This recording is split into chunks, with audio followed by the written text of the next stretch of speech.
What's going on, everybody? This is your former AEW World Heavyweight Champion. Once a champion, always a champion. Swerve Strickland. Whose house? Swerve's house. You're watching True Heel Heat podcast.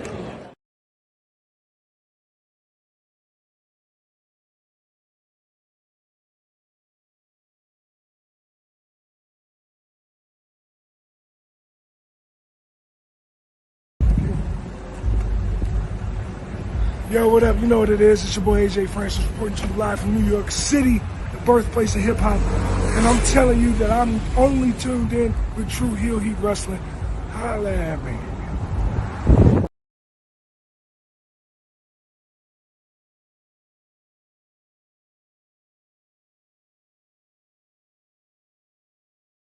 Hey guys, it's Thunder Rosa and welcome to True Heel Heat.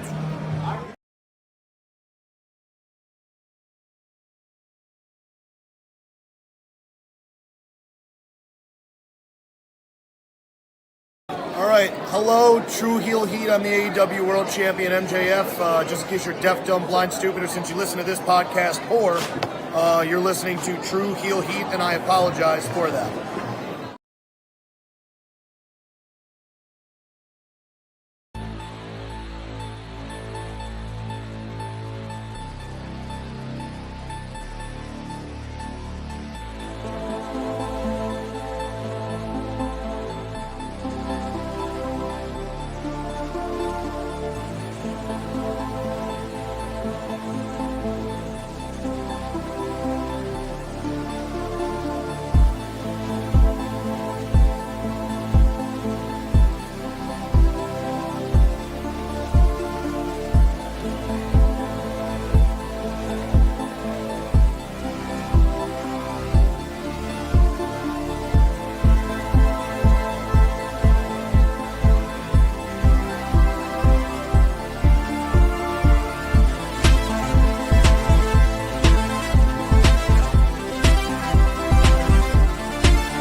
Hello. It is me, your True Heel Phenom SP3. We are live on the True Heel Heat YouTube, Facebook, and Twitter for AEWramble episode 199, Anarchy in the Desert, incoming. Reviewing last night's May 21st, 2025 edition of AEW Dynamite as only we can. And of course, to do that, I am joined by my esteemed colleague, the man of 58,000 subscribers. You go to him for your TV and movie reviews, as well as your honest criticisms of Tony Khan and All Elite Wrestling, the one and only Jimmy Macram. How you doing? I'm good, ladies and gentlemen. I hope you're all doing well as well. Look at that. That was a pleasant greeting. Usually you're like... What? Very upset. You've been very nice. You were even nice to me before we started the show. That was actually I'm a little bit scared.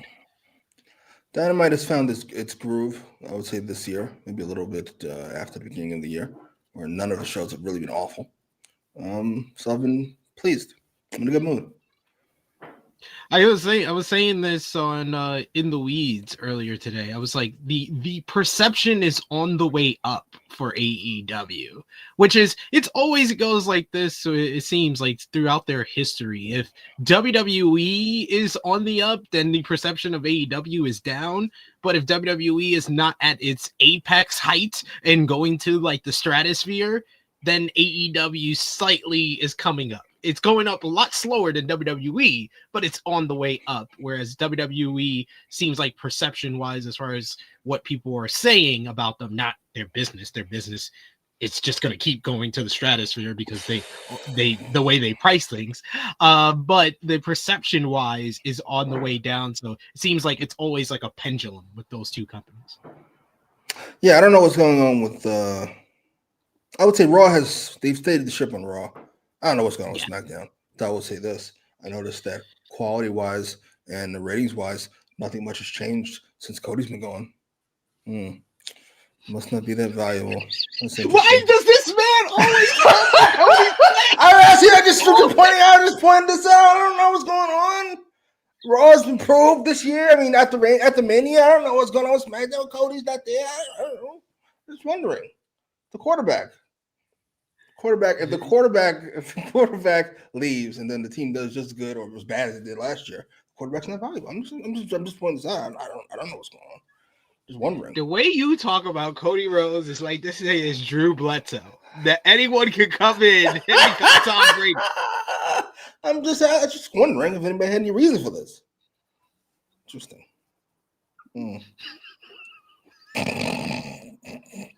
Why are you this way? Well, they had a record low this past week on SmackDown. The record low for the so I goes against your argument a bit. Well, we'll see. I would imagine Dynamite's not going to do too great either. No. Playoffs getting serious. That game last night, I said it earlier with Jeremy. That's one of the greatest NBA playoff games of all time. Yeah, I gotta be honest. I didn't get excited about the playoffs until I don't know a week or two ago, and it's about to get ruined already. I wanted to see Wolves and Knicks. I think I'm going to get the exact opposite of that. If I had to guess. Why do you want the Wolves to win?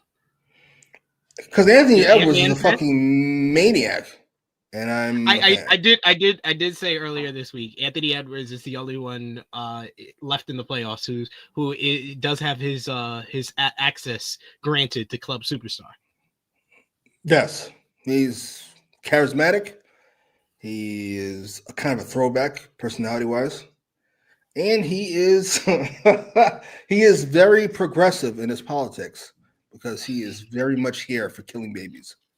He kills as many babies he's got to kill. That Jesus Christ!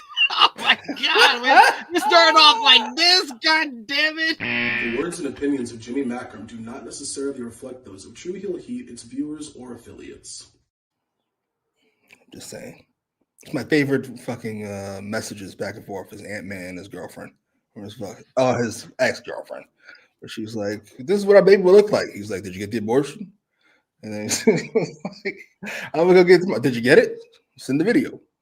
Oh my God, this man is amazing.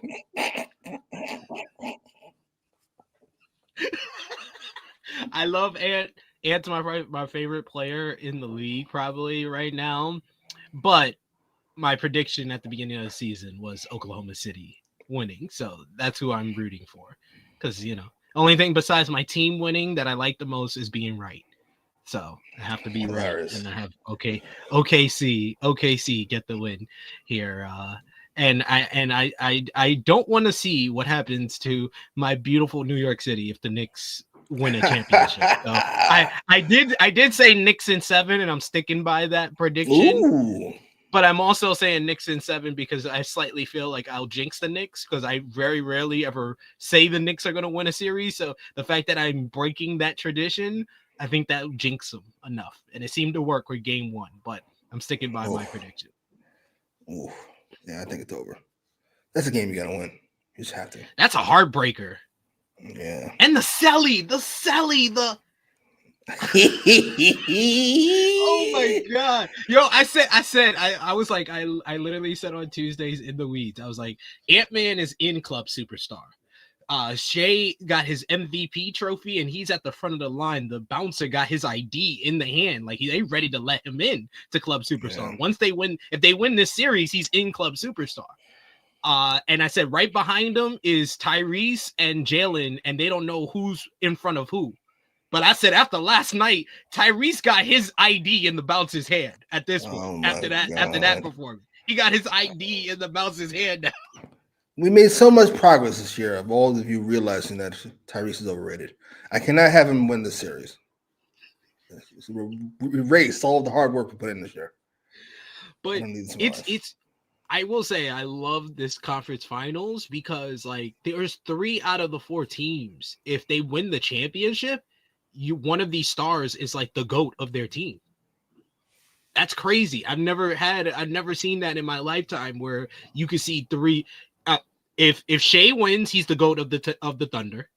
If they win the championship, Jesus, no, he we're is. not him. Just no, not because you win it. Russ is the GOAT of the Thunder. Russ is not the GOAT of the Thunder. Kevin Durant is the best player. Who's the GOAT of the Thunder? KD. Yes. He didn't win a championship, and he left the way he did. No one said. I love that. Why do you guys always try to do this? Benoit kills a kid and his wife, and we try to erase everything he ever did. Like that's a terrible thing. Vince rapes a couple people. All of a sudden, he's the worst person ever. The words and opinions of Jimmy Macram do not necessarily reflect those of True Heel Heat, its viewers, or affiliates. I didn't like how nonchalantly you were saying these things. So this was like a parenthesis strike. Yes, I'm being over the top. But the point is, just because you do awful shit doesn't erase what you did on the court or in the ring. Or Katie's not the GOAT. Frantic world, be quiet. It is what it is. That was the nicest shut up I've ever heard you say. I gotta save my shut up from when some of y'all start blowing Swerve. Yeah. Come on, Katie's the best player by far. Katie's top 15 all time. Like knock it off. I think Shay would be the GOAT. If he brings a championship to the Thunder, he's won an MVP, he's won a championship. He at least has an argument with Russ and KD. I feel like Russ is the GOAT of the Thunder more than KD.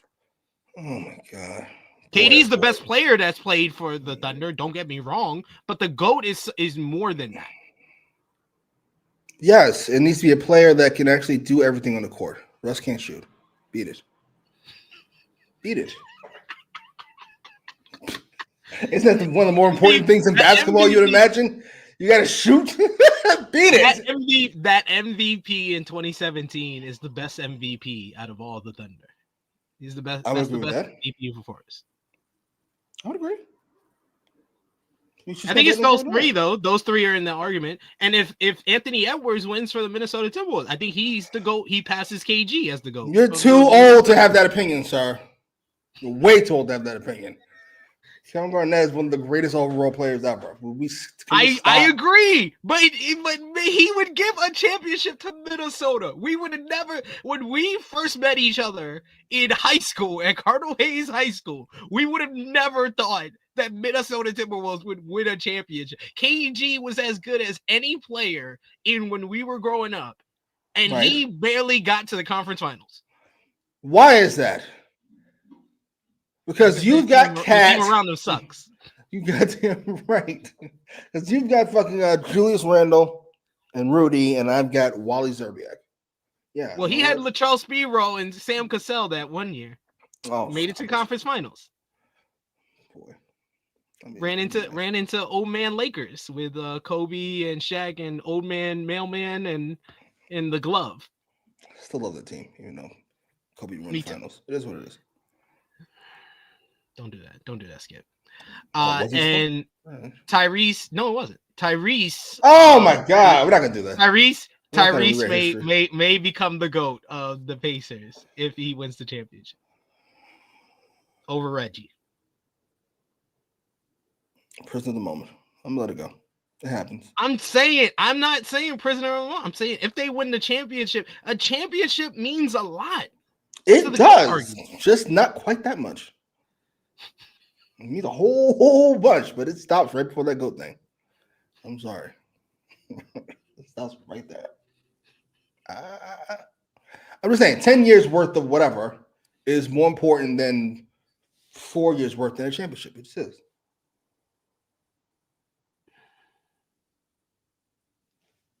You're not valuing championships. Loyalty. I don't like it. I'm like the rest of you fucking. You're old. You being old man stubborn. You like those old men in the barbershop that want to argue with us. Be like, Jordan's the GOAT, man. And back in my day, I'm the Oscar Robertson. I'm the Oscar Robertson. It was a bad mother jumper. If I use that analogy, you do understand that you're the old man, right? And they're arguing for LeBron. No, I'm not. They're arguing for LeBron, and you're arguing for Michael Jordan. Yeah, I'm good. Listen. What you think? Do you think Jordan's? You think LeBron's to go over Jordan? No, LeBron's the second best player. I'm talking about when I was growing up. That was the old men in there. Yes, and now we're the old men. Yeah. You trying to be hip when it's wearing fucking pin your nails. Hey, I'm not trying to be hip. I just value championships. That's what it means to be a Laker. Skinny jeans. I'm good on all that. It means to be a Lakers fan. You're a fucking front runner. We know what the Lakers fans are. We already know. We're not decades upon decades. You were a front runner. You left us when Kobe passed away. No, or when LeBron came. There you go. The opposite of a front runner. Here comes the front runner. I'm out of here. I'm gonna pass. I don't need the Nick Wrights and the Shannon Sharps of the world. I'm gonna pass on that. Thank you. Good Lord. I'm not gonna be on the same side. I refuse. We got a bunch of comments already in the chat. Thank you for joining us live. We appreciate y'all for joining us live. I'm saying this at 17 minutes in. Appreciate y'all for joining us live.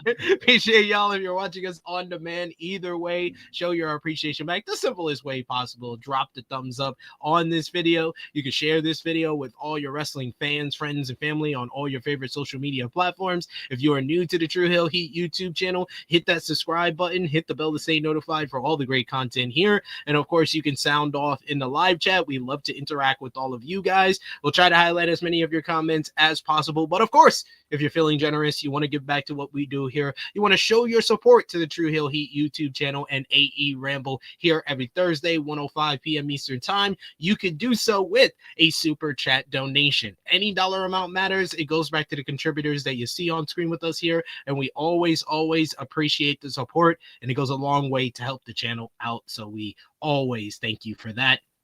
We got Gray Carter II, who says, hello, SP3, Jimmy, and chat. Zach saying the same. Hello, SP3, Jimmy, and everyone. King Potate coming in with the hate, saying, boy, oh boy, was last night's show a stinker. Shit. Says, what's up? What's up, Jimmy and SP3? We got Ace who says, what's up, SP3 and Jimmy? We got some. Yeah, we got a lot out here. Nice hat to Jimmy from Zach. Nice shirt for me. We got King Potato who says T-Wolves lost that game because Ant saw SGA being a good dad to his kid at halftime. Oh, so they are on opposite ends of the spectrum when it comes to that. SGA is like 12 years old and married and shit. All right, well, good for you. You're in Oklahoma City. What are you supposed to do? There's nothing to do over there. Beat it. SGA and Ant-Man, that's me and you. That's it. I saw a picture of this motherfucker with his kids. I'm Ant-Man. Kill it. Get rid of that fucking thing. It's a parasite. Ugh. What is wrong with you right now? Sucking all the nutrients out of your life. The words and opinions of Jimmy Macram do not necessarily reflect those of True Heel Heat, its viewers, or affiliates.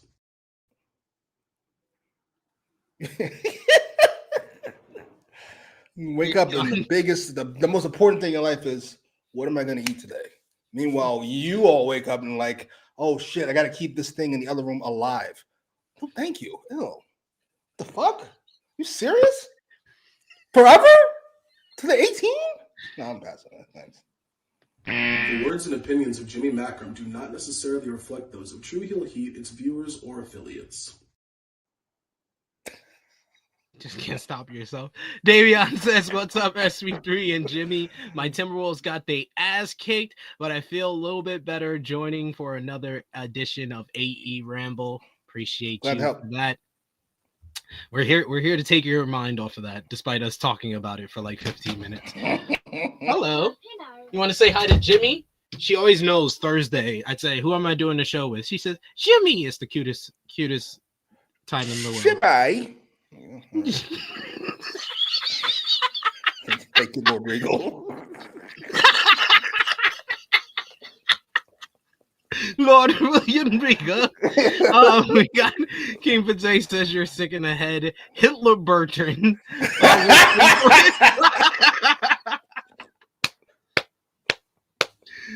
Oh shit. No, I heard someone calling him Halabanton. Dropping a bomb on him. Bomb on him because of the ball bouncing and then the bomb dropped. That shit was crazy. Oh shit. That's one of the greatest shots in NBA history. Like that was crazy. Win, yeah, it certainly is. Yeah, if they won, yeah, it's top 5. But even with the 2, that's one of the crazy because he ran back. He ran back.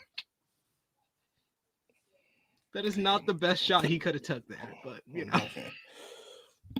Frantic World says, what's up, SP3, Jimmy, and chat. Great Carter II says, we all know it's Nick Collison, greatest Thunder ever. I mean, he has an argument. A says, 2, they're all counting you down on these disclaimers. You're getting a lot of them already. We got King Potato says SGA is a masturbator. Talking about him getting foul calls. It's fucking egregious. This is what we want. This is the goat, huh? Get the fuck out of here. Goes Thunder, win this championship. This isn't basketball. I saw some highlights of SGA doing Kobe moves. I was like, yeah, that's why. I predicted him winning the MVP. I predicted them winning the championship. You know. Guess what? It's his last one. So enjoy it. I mean, this is the era of parody. That's why everybody picking Boston. I was like, nah, that's not what this era is about. This era is about none of these teams repeating. And if y'all don't come close again, your coach is probably fired in a couple of years. Insane. SGA.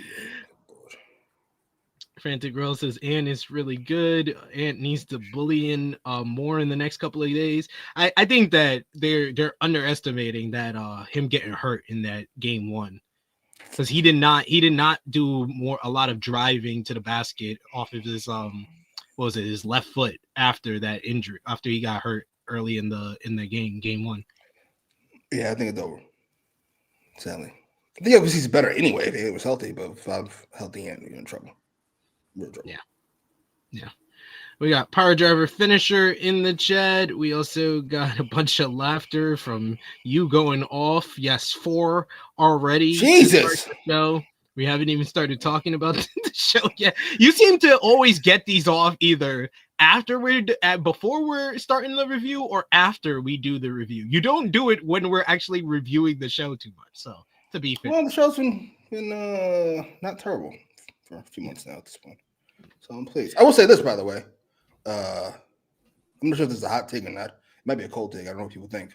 Mostly because I don't care. But to me, Raw is like the Lakers or the Yankees. Maybe the Cowboys. All 3. They're wrestling's better when it's good. Even when SmackDown is good, it doesn't feel the same. It's just, I don't know. Something about Raw being good that makes all of wrestling good. Even when SmackDown was great a couple years ago. It's like, not quite the same. Raw stinks.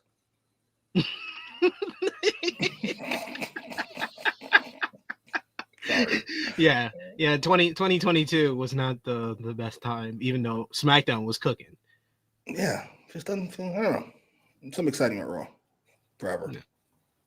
Yeah. Big Should have Hero said last Chris episode because this is my least favorite Raw since Mania. I actually like this week's Raw more than last week. I know you loved the last week, and I like this week more than last week. I love that. Can't agree on shit. All right. Fair enough. I know. We haven't eye to eye, which I know. Well, now what I'm gonna start doing is whatever we score these shows for Dynamite, we're gonna come up with an average. We're gonna take the 2 numbers, add them, and divide it by 2, and that's what the show gets now. Oh, that's the. We got Big Hero Chris says, "I hate you, Halliburton." And we got Old Nutty says, "I saw somebody say the Colts owner traded his life for a pacer with all." To be fair, he should have been gone a long time ago. She was on drugs for forever. Jesus. Come on. Oh, okay, fair. I just mean the averages. All right, yeah. I was like, you was about to get a fifth. I was like, God damn. He was on drugs for forever. He's banging women half his age. He was a mess. Yeah, I loved him, but he was a mess. Shame it's over.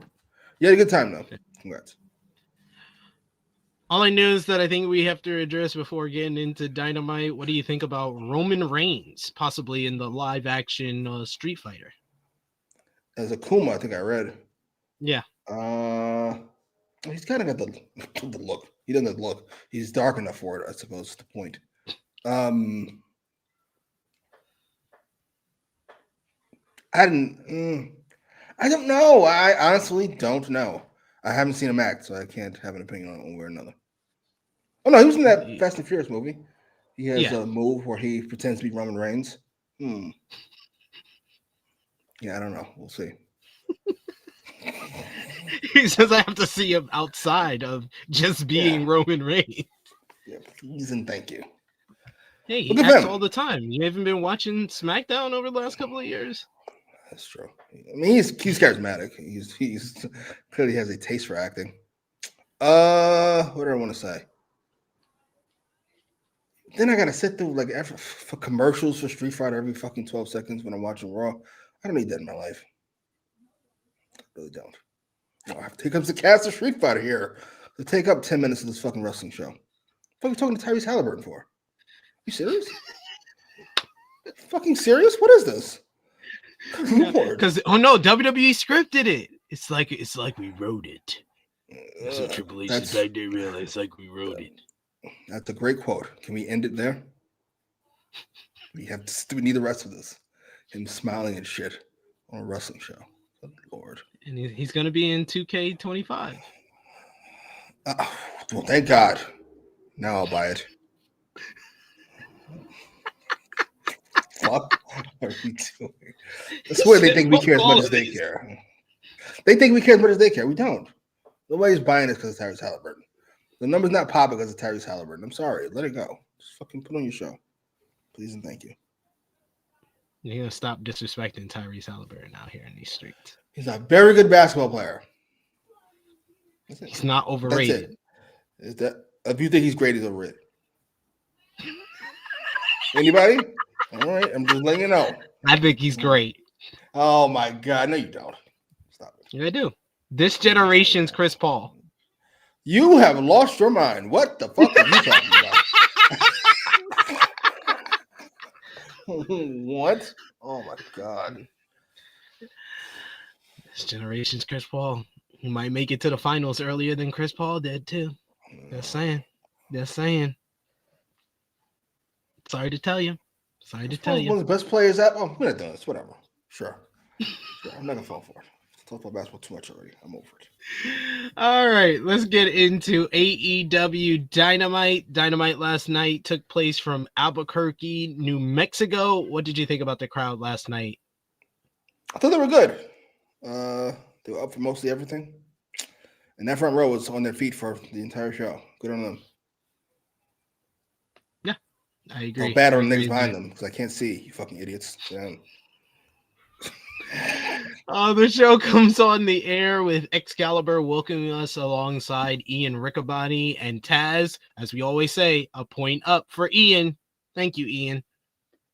They throw it to Tony Schiavone in the ring, who introduces the men's finalists in the Owen Hart Foundation men's tournament finals. Excalibur quickly mentions that you can watch Double or Nothing on Prime, and there's no Triller for you guys in the US, in Canada, and Puerto Rico, which upset a lot of people. Hangman Adam Page is out first. He gets a good ovation, as well as Will Ospreay, who gets a slightly louder ovation, but we will see how that worked out for them during this segment here. Tony Schiavone says that both know what's at stake this Sunday in Arizona and tells them the ring is theirs. Ospreay says that he understands why security are surrounding ringside, but he says that he won't get physical, and Hangman agrees. Ospreay dismisses them. He says, "You're all going to get paid. Don't worry." Saying that he'll make sure they all get paid. And Ospreay has one question for Hangman. Does he still drink? He says that he has 2 beers handed to him as a peace offering for what happened last week, where he accidentally forearmed him, thinking that he was Josh Alexander. They seemed on the brink of fighting, so he wanted to share a beer with them. He hands one to Hangman and tries to cheers, but Hangman doesn't budge. They both put down their drinks as Ospreay says that he's out here to petition to Tony Khan and the board of directors that this Sunday they will be the main event of Double or Nothing. He said a lot of people might think that he's mad for wanting that, having to follow an Anarchy in the arena and a 3-hour night of top-level wrestling, but they all don't realize what's at stake in this matchup. The winner of this bout will have the responsibility of bringing back that beautiful gold belt. Ospreay wants this so bad, as the moment he stepped into All Elite Wrestling, he did it the right way, traveling to and from England as he constantly gets jet lagged, but he shows up and he says when the bell ring, he goes out there and he shows that he's one of the best. Ospreay wants to wear that belt with pride, and most importantly, he wants to bring it home at Forbidden Door in London, England. It's for all the people that have supported him since he was a young, immature kid, all the people in the Electric Ballroom, all the people at York Hall at Bethel Green that have supported him for years, so he wants to wear the title to thank them for all their support. Every Tuesday, Ospreay leaves his 6-year-old at home, and he wants nothing more than to walk into that building for him to see his stepdad as the world heavyweight champion. Ospreay realizes how much Paige wants it. It's just Ospreay wants it a little bit more. This leads to Hangman's response, who says that the difference between them is like it will be on Sunday. Ospreay wants it. He realized that there's no greater prize than to be the All Elite Wrestling World Champion. For Ospreay, this would be a professional accomplishment. But for Paige, it's personal. He doesn't want this opportunity. He needs it. Paige screams that he's wasted 2 years of his life filled with grief, sorrow, and hate. Not winning a single tournament or championship, but the one thing that he won brought him nothing but the same. Christmas morning, when his son sat on the floor playing with his toys, he looked up at his dad, staring out the window, looking for someone he knew would never come back. When Paige goes home, he needs his wife not to see him and take pity, but to see the man that she fell in love with. Paige wants this for the fans who believed in him when he deserved it the least. Finally, Paige needs this for himself. A light at the end of 2 years of tunnel from hell. He needs this after Ospreay told him that it was too little, too late. Ospreay asks Paige what Paige plans on doing about it. Does he plan on wrapping a chair around his skull and beat his head in so badly that he'll have to retire like Christopher Daniels? That gets some ooze from the crowd. Ospreay has been there, but he refuses to go back. Come Sunday, he's showing up and doing his best. Sometimes his best isn't good enough. He can admit it. But he lost not by pulling the ref out of the ring or whining in the back that he didn't get his way. If Ospreay lost, he did so by maintaining the fans' respect. Ospreay says that he won their trust as Paige screams, "What if that is not enough to defeat Jon Moxley and the Death Riders?" As Ospreay yells back, he doesn't know, but Paige does. So show him on Sunday. If Ospreay can beat Paige, he knows he can beat Moxley. He has never beat Moxley before, but he knows if he can beat Hangman, he can bring that title back to AEW. Paige used to be a good-hearted dude, but he's a cowboy, someone they should look for when times get rough.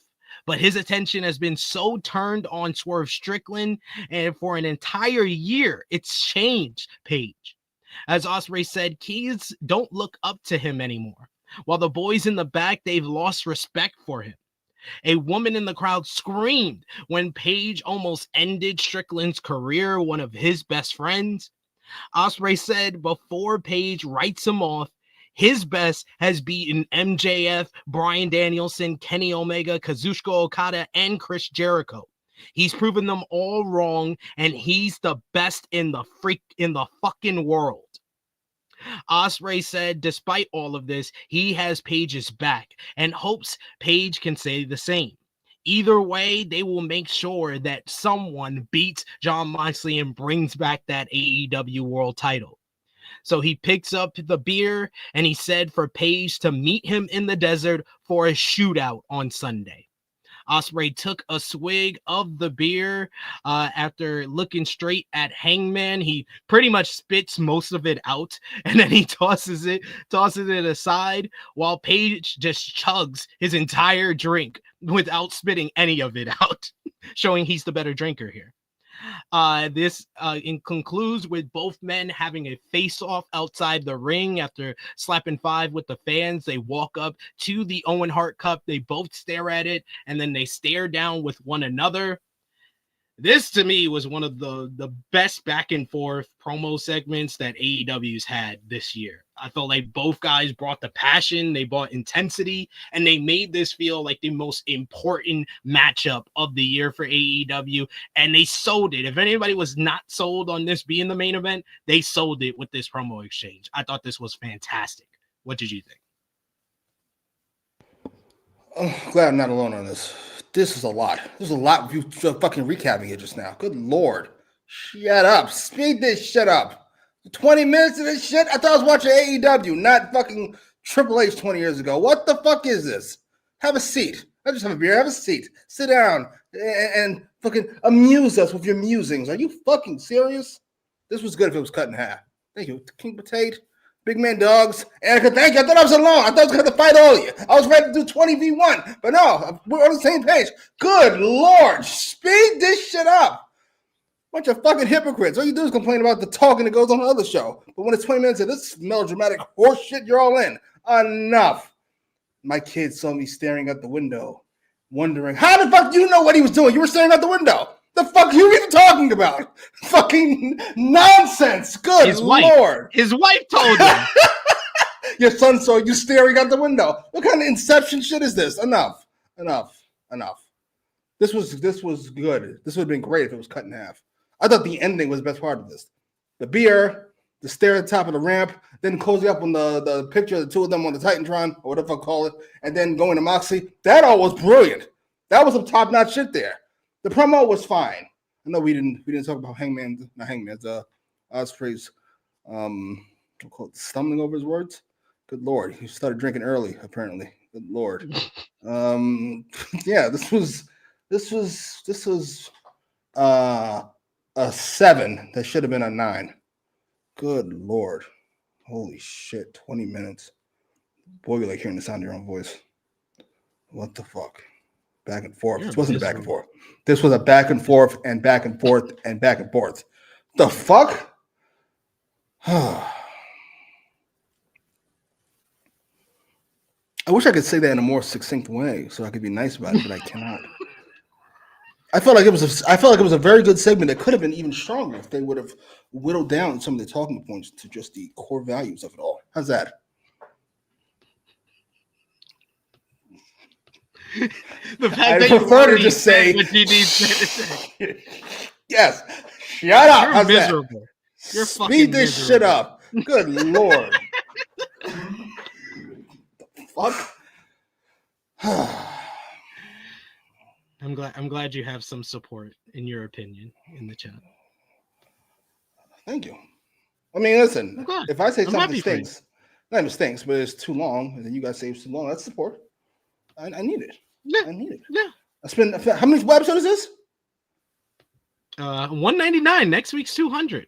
Jeez, that's been 199 episodes. Fight everybody. Can I get a little bit of help every once in a blue? When I'm not on a fucking island by myself. It's all right. Thank you. No, that's what I said. I'm happy for you. I'm happy for you. Yeah, in your opinion there. Yeah, you don't fool me. I deal with passive aggressive. I loved it. And I'm glad. I'm always glad when we have difference of opinion. This is what this show is all about. How about the fact that's the main event? I mean, yeah, it did screw up my whole argument for last week, so It certainly fucking did. I was waiting to hear that. So you were no longer looking forward to Anarchy in the Arena, I assume. not as much as I was last week, because the big draw for it was Willow being in the main event, and now that's gone. Yeah, I was like, he stole her history, Big Willie smile. Fucking gross. Fucking insanity. Or whatever. He'll get a pass because he's Ospreay. I know. Hey, he sold me on it being the main event, though. So he was sold already. You just making excuses last week. What? No, I just assumed Anarchy in the Arena was the main event. It's always the main event. The last couple of years, last 2 years at least. We don't give a fuck about Willow. That's how it's work. I'm all right. I'm good. Absolutely. Women. Shit.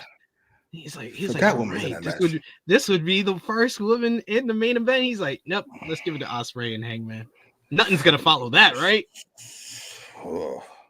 Oh, this is gonna be the best match on the show, probably. Oh my god, I can't even imagine what they're gonna try to do to top that fucking Anarchy in the Arena match. Oh, I'm gonna hate that fucking match. I'm not watching it. That's all me. I'm good. I am sold. Another Ospreay and Fletcher in the cage. I'm gonna pass on that. Thanks.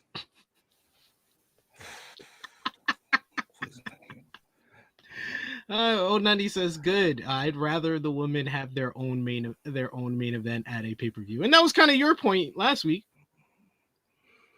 Yeah. But I mostly don't care either way. And then not getting, you saying you hope to have their own main event at pay-per-view. When do you foresee this happening, sir? Mercedes wins on Sunday, and it's Mercedes and Tony at All In. Yeah. Oh, you mean headlining? Yeah. No, not quite. No. Sorry. Break the news to you. No. Over Moxley and Ospreay for the belt after Ospreay's done all this building up. And they headline this show. They're not going to headline the next one. Moxley's gonna win because Darby's coming down off the mountain. So what? So you got to send the fans home happy. You got to do Tony and Mercedes. Hasn't Moxley headlined all these fucking pay-per-views? And he won all these fucking matches? What are you talking about? What are you talking about? They're learning their lesson. Oh, Dion says that's why this is the best show, because y'all not just agreeing with each other all show. No, we have a difference of opinion. I love this segment. He thought it was too long. I was engaged. I was here for all of it. Yeah, that's the usual. Yeah, the extra start. Hangman's whole speech, it moved me as a family man. It moved me. As a wrestling fan, this what? did not move me. Wait, what? I just got some news here. Breaking news from our True Heel Heat chat. Apparently, WrestleMania 42 got pulled from New Orleans next year. Well, okay. So what was the point of Rock making that announcement? Did Rock just waste our time with everything he did when he came Oh, Rock's like, I need something to say. Got any scoops for me? Triple H was like, yeah, we're thinking about New Orleans. How's that? Got it. Took the microphone. Triple H lied to him on purpose.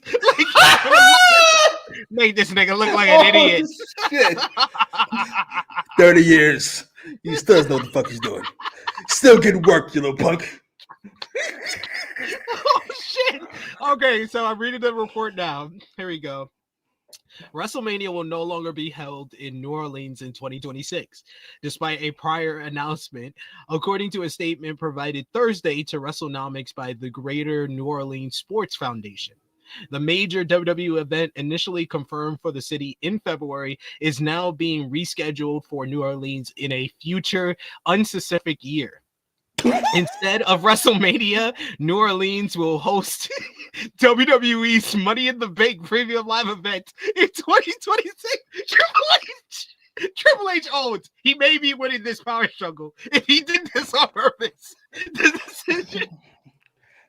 The decision is part of an expanded multi-event, multi-year agreement being negotiated between local New Orleans organizers and TKO, WWE's parent company. This agreement also includes UFC 318, which is set for July 19, 2025 at the Smoothie King Center in New Orleans.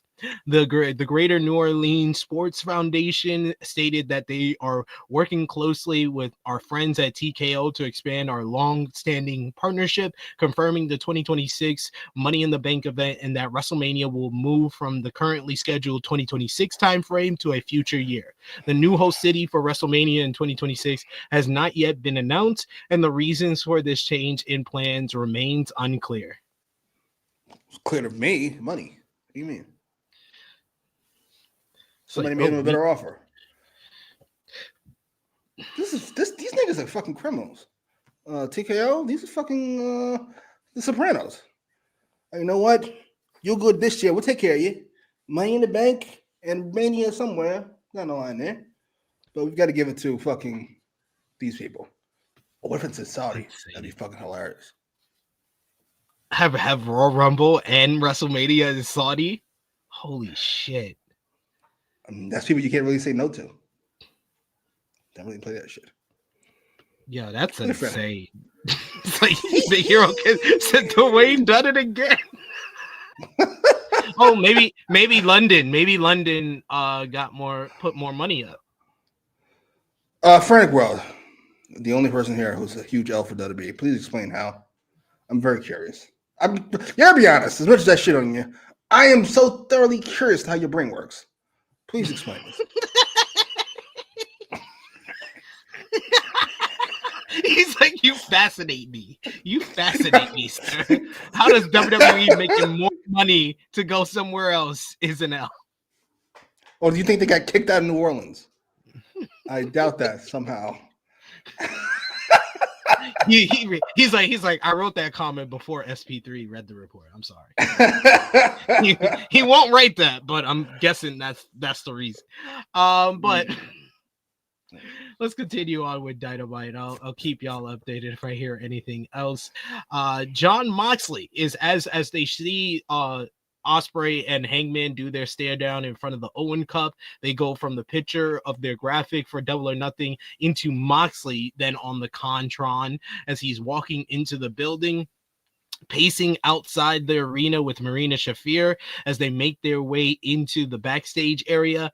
Moxley says that tensions are rising in AEW as the spoils will go to those who embrace the anarchy.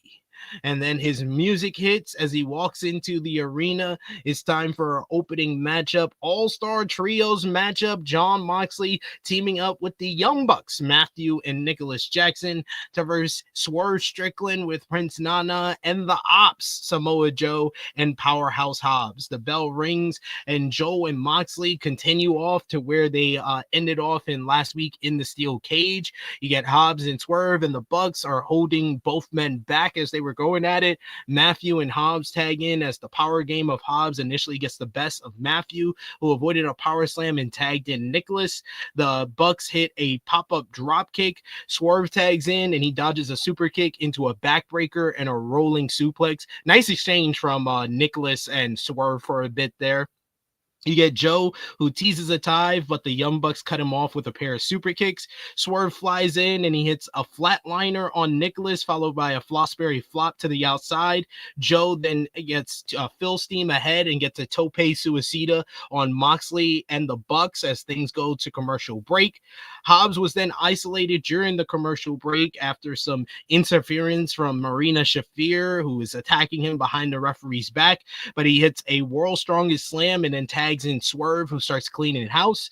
Nicholas tried a springboard Hurricane Rana, but Swerve was able to catch him into a nice power slam. Nicholas backflipped off the apron to the floor, but Swerve cleared the top rope only for him to eat a Matthew super kick, and then Moxley took advantage, grounding Swerve for a while as they isolated him. We get a risky business on Swerve by the Bucks for a near fall as they isolated him through the next commercial break.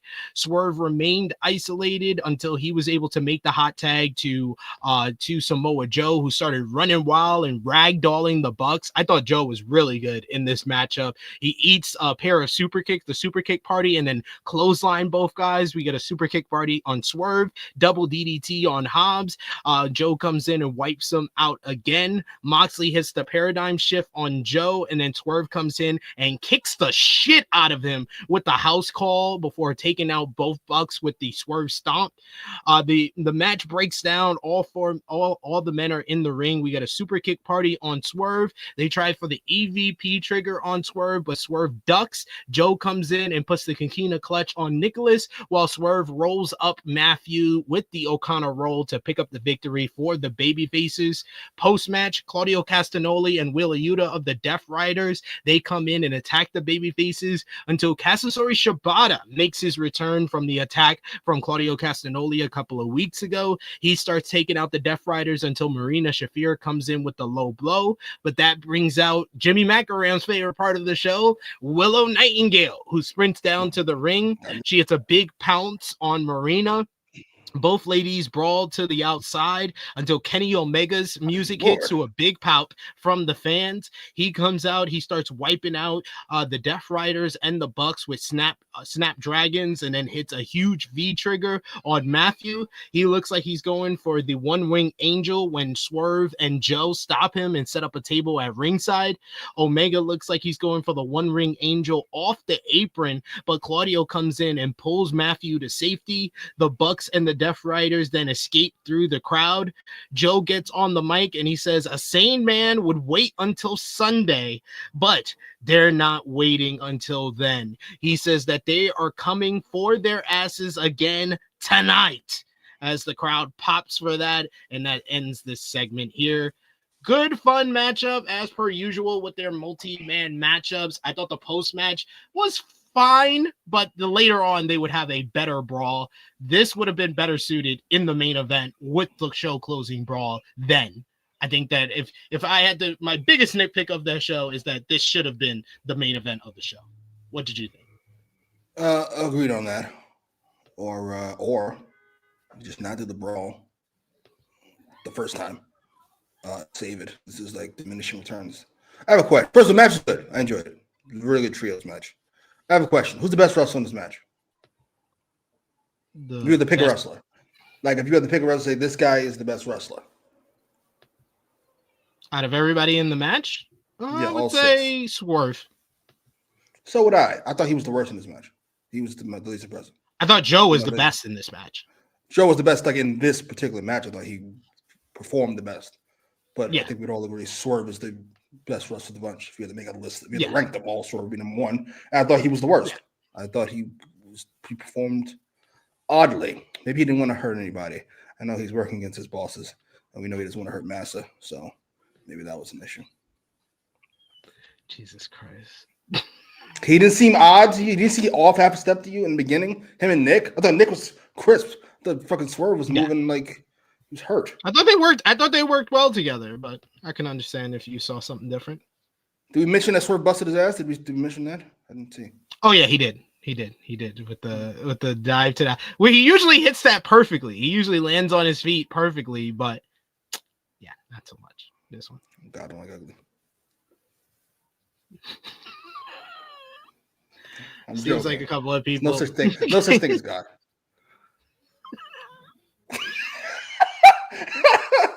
How many controversial takes can I have in one episode? We'll see. You're just going with all of them here. Like, goddamn. The words and opinions of Jimmy Macram do not necessarily reflect those of True Heel Heat, its viewers, or affiliates. He landed on a piece of cotton. That's racist. Oh, cloth. Oh, never mind.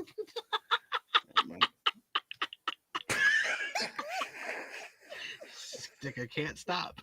A couple of people like this matchup. Power Driver Finisher thought differently. Says this match sucked.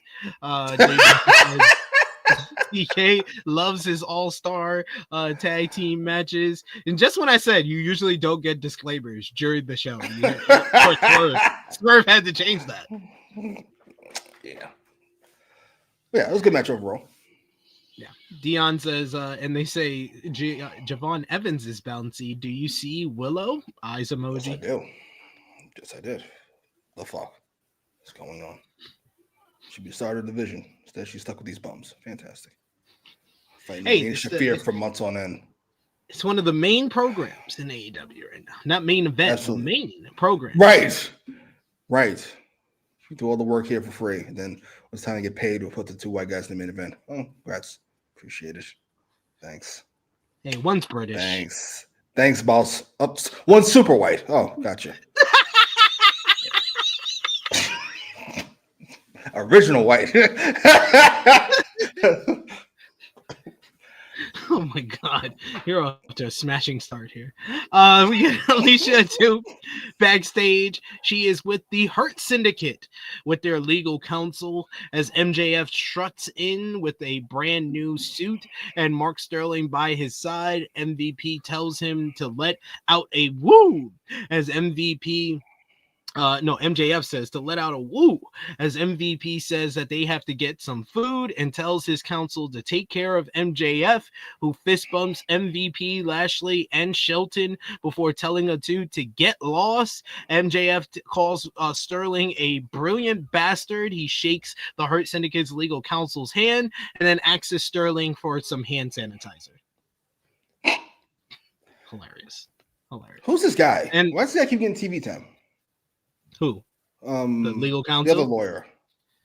I don't know. They just wanted to have everybody has a legal counsel to make this official. And that capped the first hour of the show, which I thought was a really probably one of the stronger first hours of Dynamite in a long time.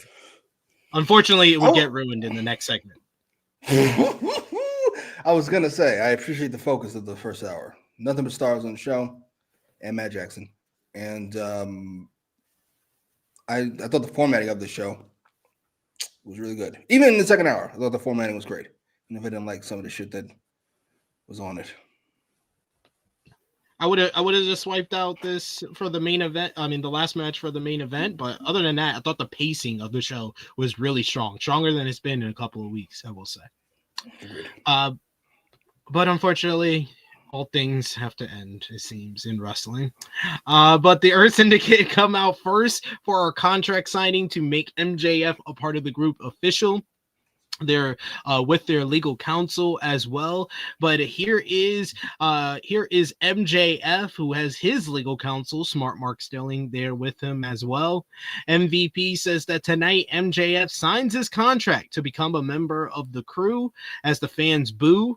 MVP said that it's just because they know MJF is better than them and they know it. Ian Riccaboni questions what is in all of this for the Hurt Syndicate, while MJF gets everything from this deal.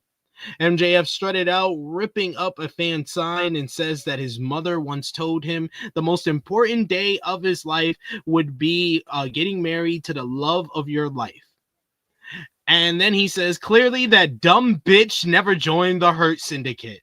Yes, he called his mom a dumb bitch. The fans boo MJF as MVP remembers he's a heel, and he tells them no one wants to be there in Albuquerque, New Mexico. He said he gets paid to be there while the fans paid to be here, so shut your mouths. MJF and MVP start running down Albuquerque, saying not having a sports team because no one wants to play here. As MJF told Sterling to explain all the fine print to him, Sterling says that MJF will sign first and then the Hurt Syndicate. MJF quickly signs the contract. They have sports hats, which was hilarious to me that they had sports hats like the Hurt Syndicate or a fucking local basketball team. He signs the contract. Then MVP signs the contract. Shelton looks towards the legal counsel, confirming everything was straight, and he signs the contract as well. Lashley then takes the pen and he debates whether to sign. MJF is confused by this as MVP is continuously screaming at the crowd to shut up. As Bobby Lashley finally signs, the legal counsel places the contract in the briefcase and shakes hands with Smart Mark Sterling. When MJF puts a Hurt Syndicate hat on and says that this is the greatest day of his life. He wants to introduce you to the new, and then the music of the Sons of Texas hits, and the whole segment goes to hell. Outlaws Dustin Rhodes and Sammy Guevara.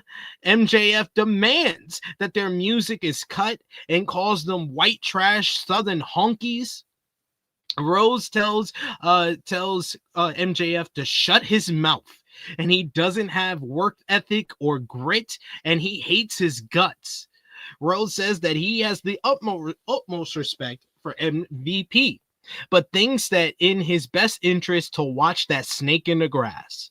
He says him and Sammy are day one guys, as 6 years ago, they did something special, and they changed the landscape of pro wrestling. Fast forward to this Sunday, they want more gold. They're the undefeated ROH World Tag Team Champions, and tells Benjamin and Lashley, look at him in the eyes, and says that if he hears they like to hurt people, well, jump on him and try hurting him. MVP What? That yes. MVP says, be careful what you wish for. And Rhodes immediately cuts him off and says he and Guevara have looked the devil in the eye and lived to tell the tale. The exact same thing he told MJF when they faced each other a couple of months ago.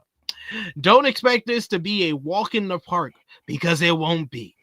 They fight with their soul, passion, hearts, and soul, and hearts. Yes, he said hearts. You can't touch their work ethic. If Rose was a betting man, he'd bet on the Sons of Texas. See? And this is why I said the first segment was the proper amount of time, because I enjoyed both guys, Hangman and Ospreay, talking. You want to talk about a segment that went too long? It is Dustin Rhodes talking for over 5 minutes. That was ridiculous. That felt like forever. That felt like an hour. That was a whole lot of talking, and he didn't say shit but repeat himself multiple times within the segment and repeat himself from his promo that he did against MJF back in February. What the fuck were they thinking? He literally talked so much. MJF was probably supposed to talk because he had a mic in his hand the whole time, and then realized that this nigga was just gonna keep talking and put the mic down. Like, he's not gonna shut up. Let me just put the mic down. I'm like, fuck this. He cut off MVP. This could have been a back and forth where MVP actually answered some of these things, but he just kept talking. What did you think? I gotta be honest, I didn't like any of those. I didn't like the Hurt Syndicate stuff. Then it got worse when Dustin came out. What the fuck? What is he even talking about? Day one guys. So is MJF. What are we talking about? What is this about? I have no clue what the issue is. I don't know how they got tag team title shots. I thought they won a match of Collision that gave them tag team title shots. I don't. That no one saw because they cut off the feed. Yeah, probably for the best, to be honest. Yeah, this is up there for me as far as bad segments this year. I feel like everybody came out of this looking worse. I think I said a couple weeks ago, I knew that they were probably going to go one segment too long with MJF and the Hurt Syndicate. This was it. One segment. You had it for fucking 5 weeks in a row. However many weeks in a row you had it. You knew you were going to go one too long. This is too long. Too much. Like, I was willing to let it slide with the segment with Top Flight when they attacked Top Flight, but then you had to do the match last week, and then they saved it with the MJF and Hurt Syndicate stuff post-match, but there was no saving this. There was no saving. Yeah. You gave Dustin Rhodes 5 minutes too long. Somebody told Dustin he had a good promo, and he's cut that same promo for 5 years at this point. It's just, I've heard all this before, sir. I've heard it from you. Please, enough. Damn. Jesus, this can't end fast enough. I love how they don't give Sammy the mic either. It's so odd. No, they why is he wearing a suit? I don't know. He looks like his butler or some shit. I don't know what's going on. It's like, who's the small guy behind him in the suit? It's so weird. It's so weird. He never lets him talk. He never lets him talk. This is 2 weeks in a row. Build the young guys up. No, let him talk, sir.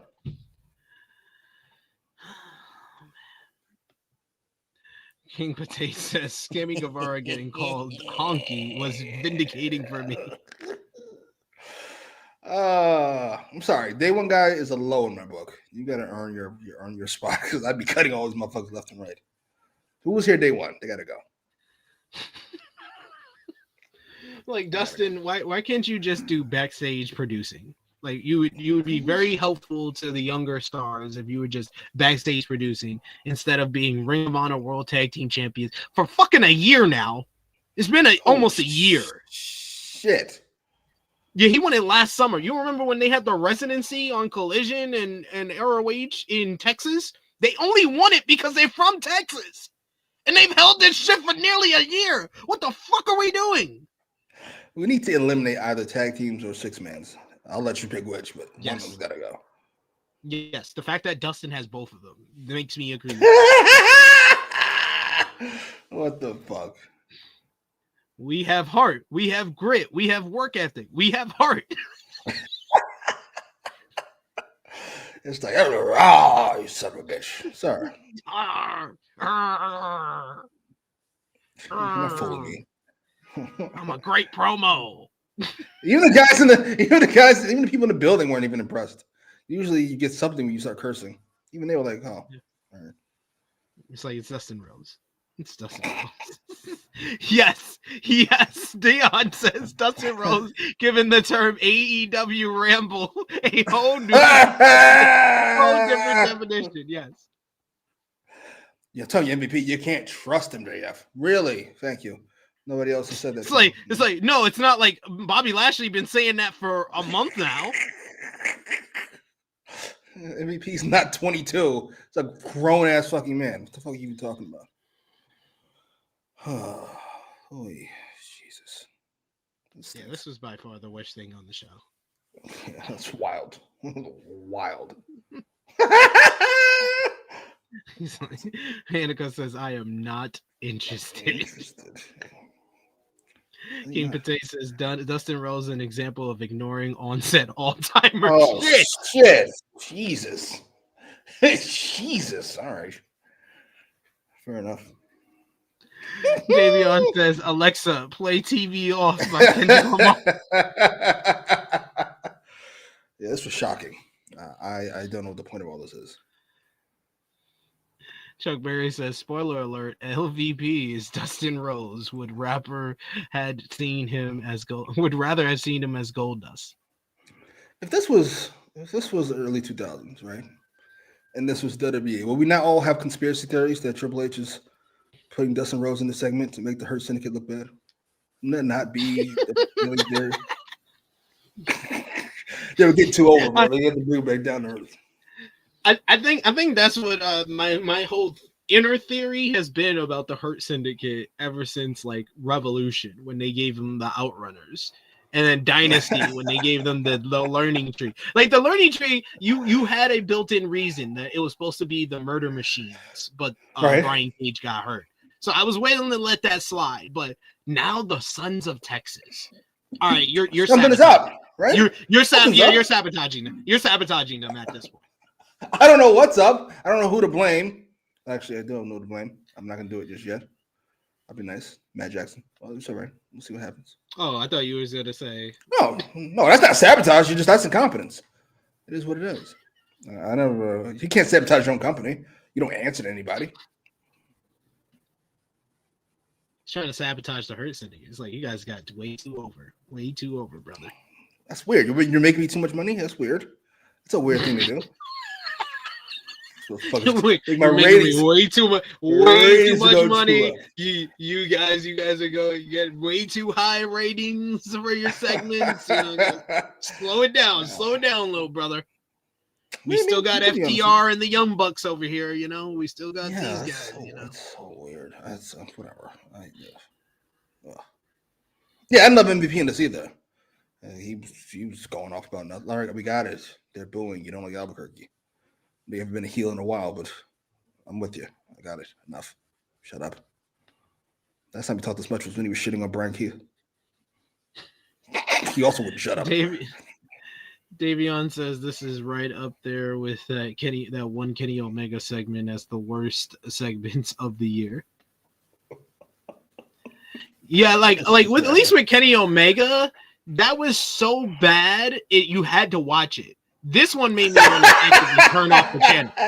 This one made me want to turn off the channel completely because I was like, I've heard this all before. Yeah. Yeah. Where we go from here, though? MJF and the Hurt Syndicate. Did Lashley ever sign? Yeah, Lashley signed. So we're good, right? He's officially a part of the group. Yeah. Cool. Where this goes, I don't know.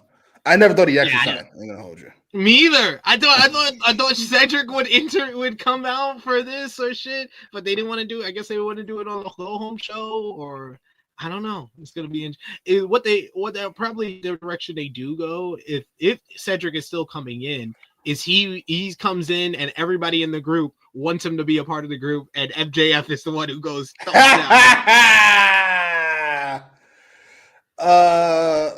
I'm gonna give him more benefit of the doubt than I usually give because Tony Khan's dope. I'm gonna guess that there's a clause in the contract that says if MJF is too much of a douche, they can get rid of him, or if he fucks them over, they can get rid of him, or whatever. And my guess that happens sooner than later, maybe all in. I can see that. Then we got Renee Paquette. She is backstage with Kazuchika Okada, asking if he has a response to Speedball Mike Bailey calling him out for the Continental Championship on Collision. Okada said Bailey doesn't call him out. He'll call Bailey out instead. And he issues a challenge for the Continental Championship at Double or Nothing. Paquette brings up Bailey never being actually pinned since debuting in AEW. Okada says there's a first time for everything. Trust me. He leaves, but then he comes back, and you think he's going to say bitch, but he just says, trust me. And this got the biggest audible laugh of any backstage segment that I had heard in a while. It's just because he subverted our expectations that much that it popped so many people in the live crowd. And then it's made official that it will be Kazuchika Okada defending the AEW Continental Championship against Speedball Mike Bailey this Sunday at AEW Double or Nothing. What did you think about this backstage segment here? Segment was funny. I laughed quite a bit. Okada's got great timing. He knows what he's doing because he definitely formed a B before he repeated himself. This was fun. As far as the match, less excited about the match, but this is fun. Easy W. The Okada's timing is unmatched. It's unmatched. Next up, you get Anthony Bowens. He comes out for his matchup. He's going one-on-one with Ricochet here. We're told this match came about after a run-in backstage earlier in the day. What is this picture, sir? This picture screams jobber. He got a jobber response from the fans. Like this the fans did not recover from this Dustin Rhodes promo until like we got to Jamie and Mercedes on this show, which is a pretty they had a dispute over who is the true Scissor King. Ricochet tried to mock Billy Gunn with a crotch chop, but Bowens cut him off with a float over DDT.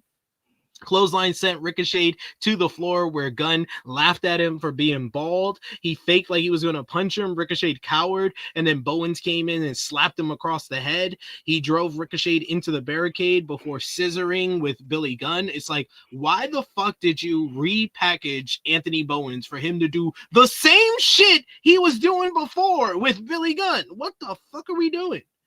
Bowens battled back after Ricochet took the heat during a commercial break after sweeping his leg on the apron. He hits his float over Fraymaster and then a spinning reverse torture rack slam for a 2. Ricochet answered with a wall rock but missed a strike.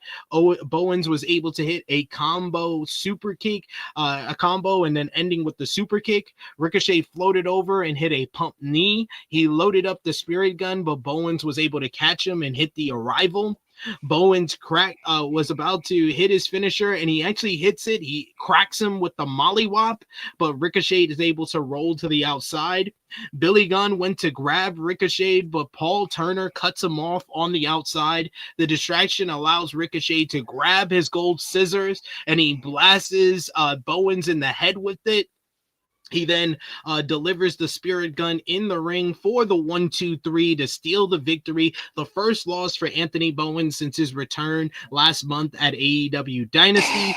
Post-match, Ricochet is celebrating in the aisle and telling everyone that they all suck, not realizing that Mark Briscoe was standing behind him with a stretcher to preview their stretcher match at AEW Double or Nothing. He starts firing off punches. He loads Ricochet onto the stretcher. He goes to the top rope and he's looked like he wants the froggy bow, but Ricochet is able to escape, and as Briscoe stands tall ahead of their matchup coming up at Double or Nothing. Any thoughts on the matchup or the post-match here with Ricochet and Mark Briscoe? No. We can call fucking Anthony Bowens a flop at this point. It's okay. It's okay. The pride of, what is he? The pride of professional wrestling? It's sad when Max Caster has gotten more over post acclaim than he has. Charisma counts for a lot. It just does.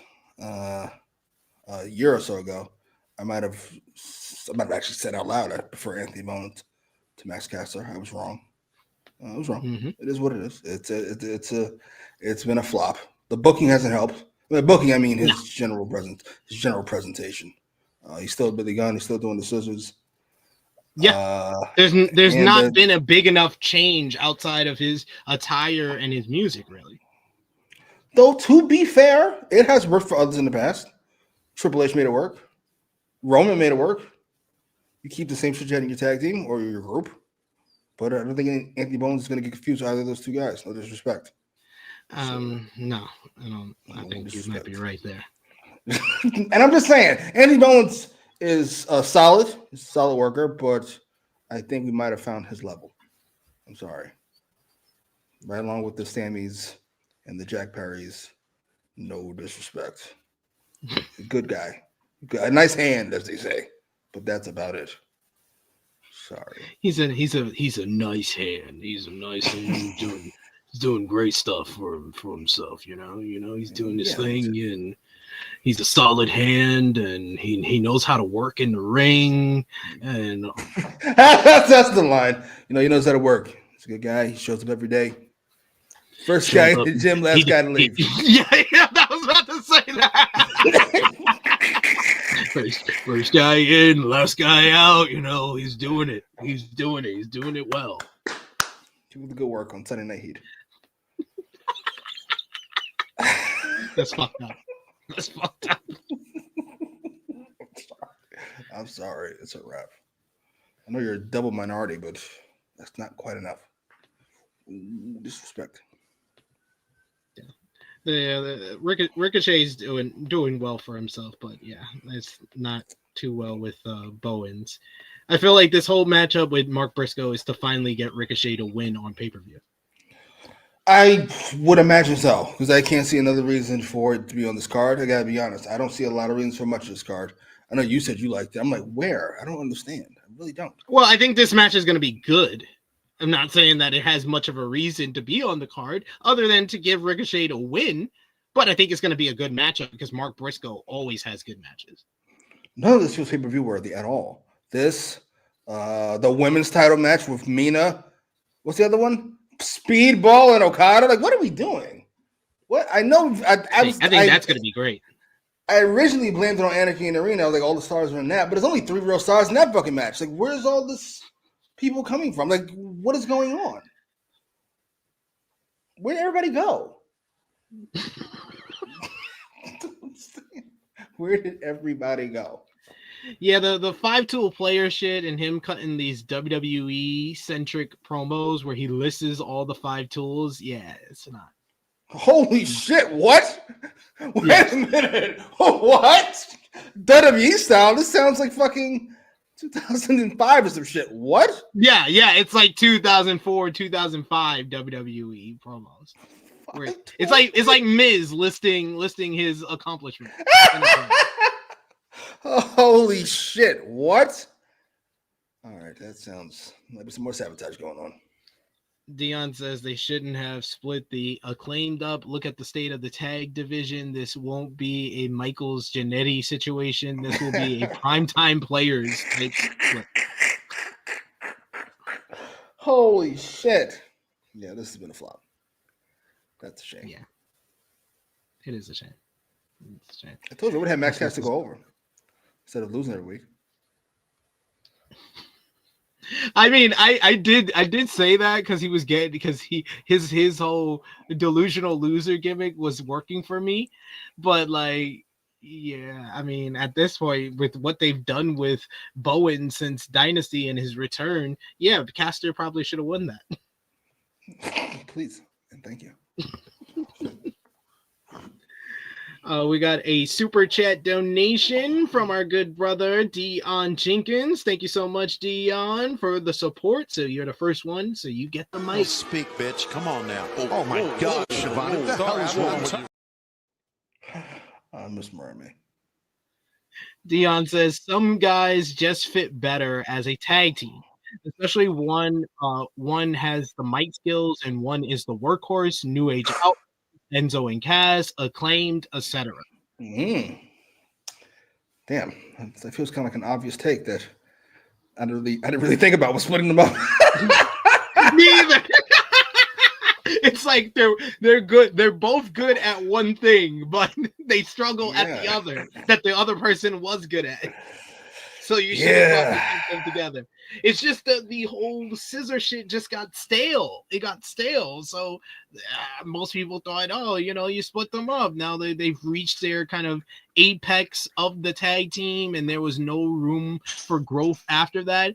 But they stumbled upon something that worked. So yeah, they should have found other ways to continue it to make it work. In retrospect, no, we can always put them back together at some point. Which feels like the move. I ain't gonna hold you. I wait maybe another few months, and then I do that. Might have to at this point. Yeah. Thank you so much. Everybody subbed for this. Yeah, Billy. I don't even want him here.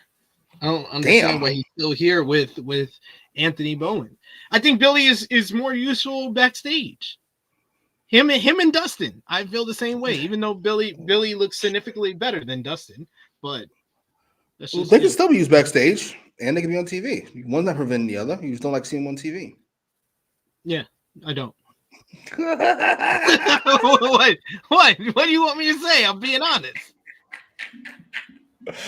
But yeah, Bowens, Caster, and the tag team division has all suffered after the split. Yeah, and Billy, but he still got a job, so I guess he's not the same show shit he's been doing. We're told Anarchy in the Arena is official for Double or Nothing, and we get the participants in the matchup. It will be Kenny Omega, Swerve Strickland, Willow Nightingale, the Ops, Samoa Joe, Powerhouse Hobbs, and Katsuyori Shibata versus the Death Riders, Jon Moxley, Claudio Castagnoli, Wheeler Yuta, Marina Shafir, and the Young Bucks, Matthew and Nicholas Jackson. I did find it funny that they just excluded Gabe Kidd. Gabe Kidd was the big person who interfered in the steel cage matchup last week, and they was like, and he's done media for the matchup with like Fightful and stuff like that, and they just said, no, you're not going to be in the match. Yeah, I was about to ask, like, what the fuck is he even doing here? I'm so very confused. And props to Kenny Omega, who was, or non-props, depending on what you think should happen. He's really decided he's taking a back seat to Swerve in this fucking thing. Swerve feels like the captain of this group, as opposed to the biggest star in the fucking company. Second biggest. But at least Tony knows, or whoever does the graphics is like, Kenny has to he's the big star. He's the big star here. Absolutely. I mean, it is what it is. I don't mind the lineup here. I think it should be a very fun matchup based on everything that we saw last night for sure. Then we get your favorites, Stokeley Hathaway and FTR are backstage. They says that they could sign their contract for the Double or Nothing tag team matchup against Nigel McGuinness and Daniel Garcia right now, or they could do something special, as they want to look Daniel Garcia and Nigel in the eye before signing. Hathaway says that they can even bring that bitch ass Daddy Magic with them to see McGuinness sign the contract for the last match of his sad career on Collision.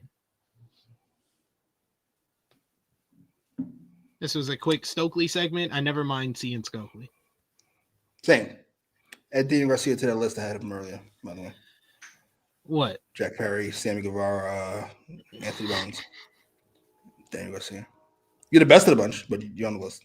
Sorry. He's in a good position. This is actually been an entertaining storyline, but it does feel very short term because they're setting up Colt coming back more than they're doing anything for Danny. Sorry. Yeah, I'm sorry. Got me some changes. Been going that Kyle Fletcher diet.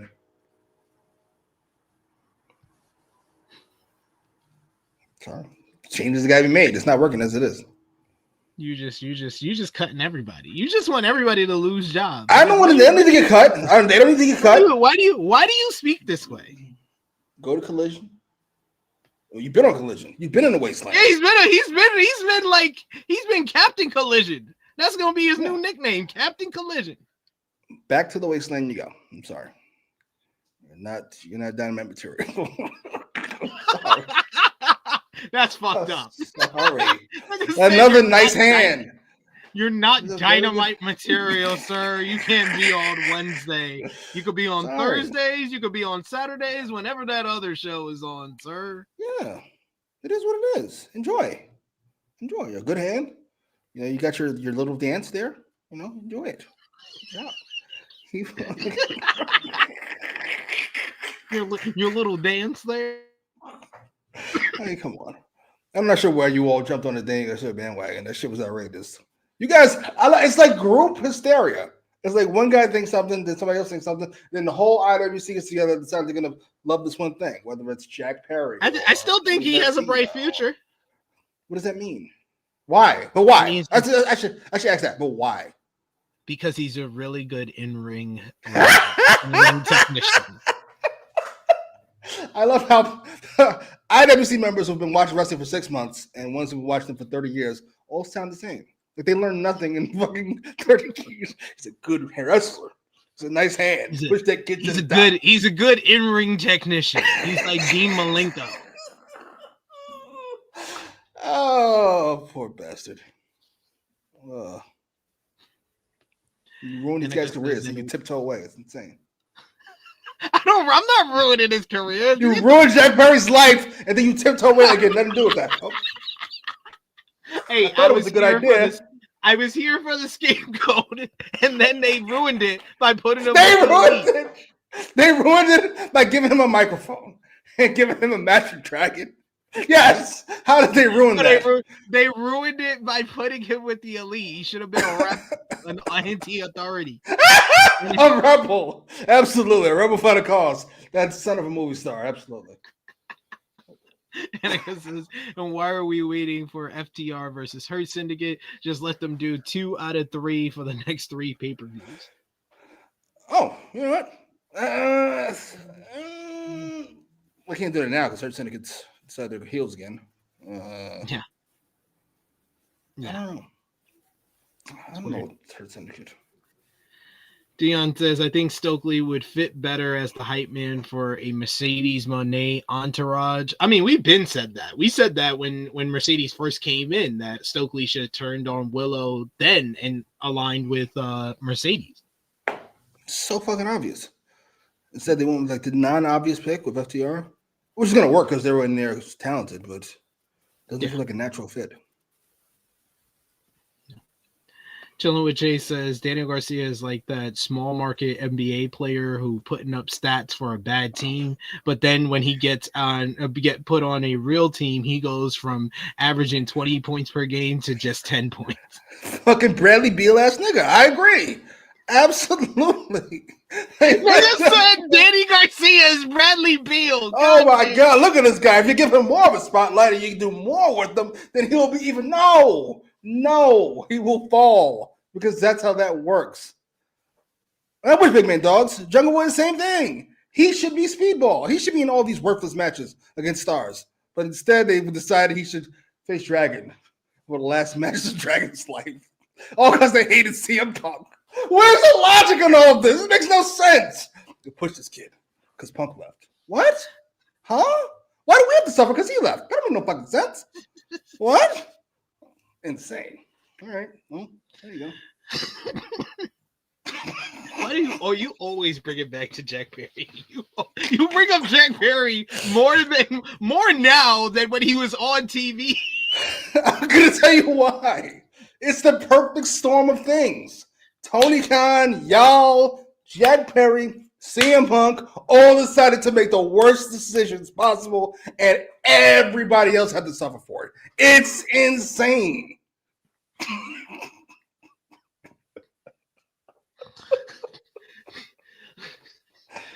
Mm-hmm. Next week, Moné, she's coming out to have a face-off, face-to-face with her opponent on this Sunday in the Owen Hart Foundation Women's Tournament Finals. Jamie Hayter, Renee Paquette is here. We got 3 chairs set up. She says it's time to hear from the ladies in the Owen Hart Cup Foundation Tournament Finals, saying both ladies want to beat the crap out of one another, so she helps to keep things calm. Jamie came out to a good reaction. Of course, Mercedes comes out to her CEO chant. Paquette says that Hayter has done something Moné has not been able to do in her time in AEW, and that's holding the AEW Women's World Championship. Paquette brings up Hayter's injury history, saying that she was out for over a year with a back injury, and asks if she views herself as the underdog on Sunday. Hayter says that if she's the underdog, so be it. She'll keep crawling back time after time after time again, not having others do her dirty work or act like she's the greatest thing since sliced bread.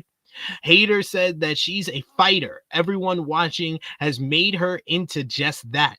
This means more to Hayter than it does to Moné, and they all know it, as this is more than a title shot. It's about not being forgotten.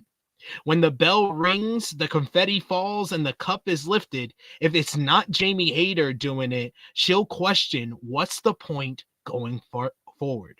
I was like, damn, you spit a lot of facts there, actually.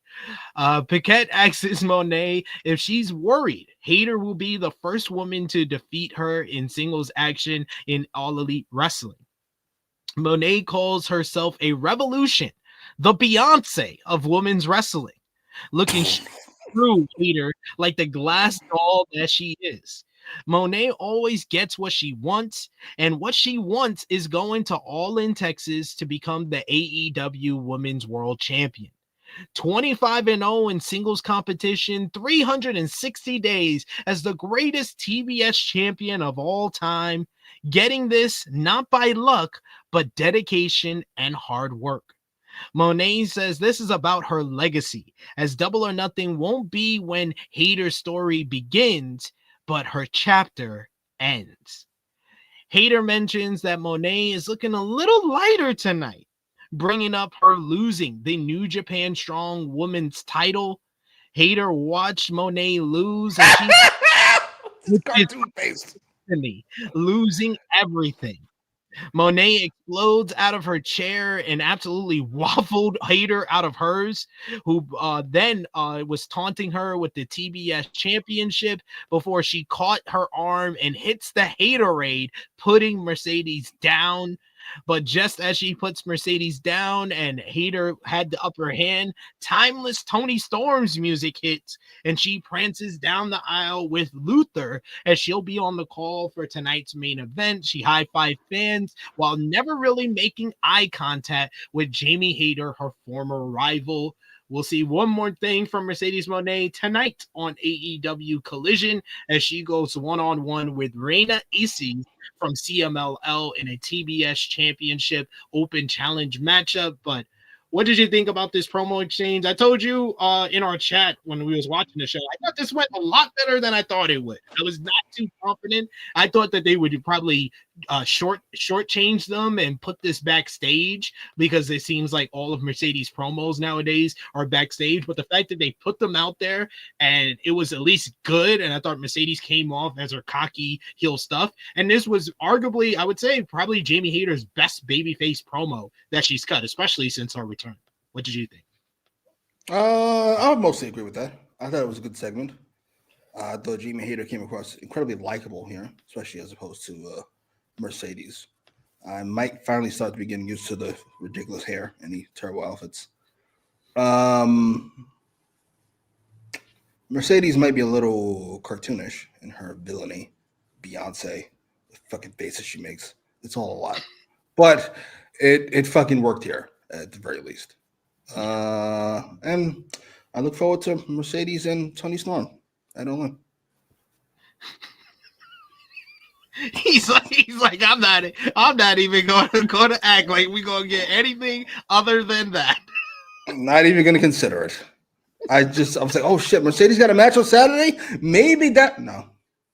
Yeah, as soon as Jamie hits the Haterade, because that's been the whole story of the build, is Hayter kept going for the Haterade and she would always miss it. So it was like, okay, if she doesn't hit the Haterade in this segment, that's what her payoff is on Sunday. And then she hit it. I was like, fuck.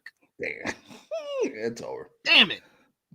Mercedes and Tony, and then Hayter Jamie can go on to the conveyor belt of female wrestlers that don't get a spot on every show. Statland or Willow, the rest of them. Goddamn shame. We got Davion says Beyonce and Daphne had a great segment. Davion says, but in all seriousness, this segment saved the second hour of this show. Like, I thought Ricochet and Bowens was just fine. This was like the first good segment of the second hour to me. Oh, certainly. Only good segment. Oh no, I got the brawl coming up. Yeah, I like the brawl, and I didn't mind the next matchup either, especially time of Tony Storm on commentary. We got Annika says, I still think Jamie Jamie's to stop. I need Jamie to stop acting like she's not that chick. So glad Renee reminded everyone she won the freaking belt. So. The big belt, yes. Bad motherfucker. Yeah, Renee's really good in these type of segments. Like she is.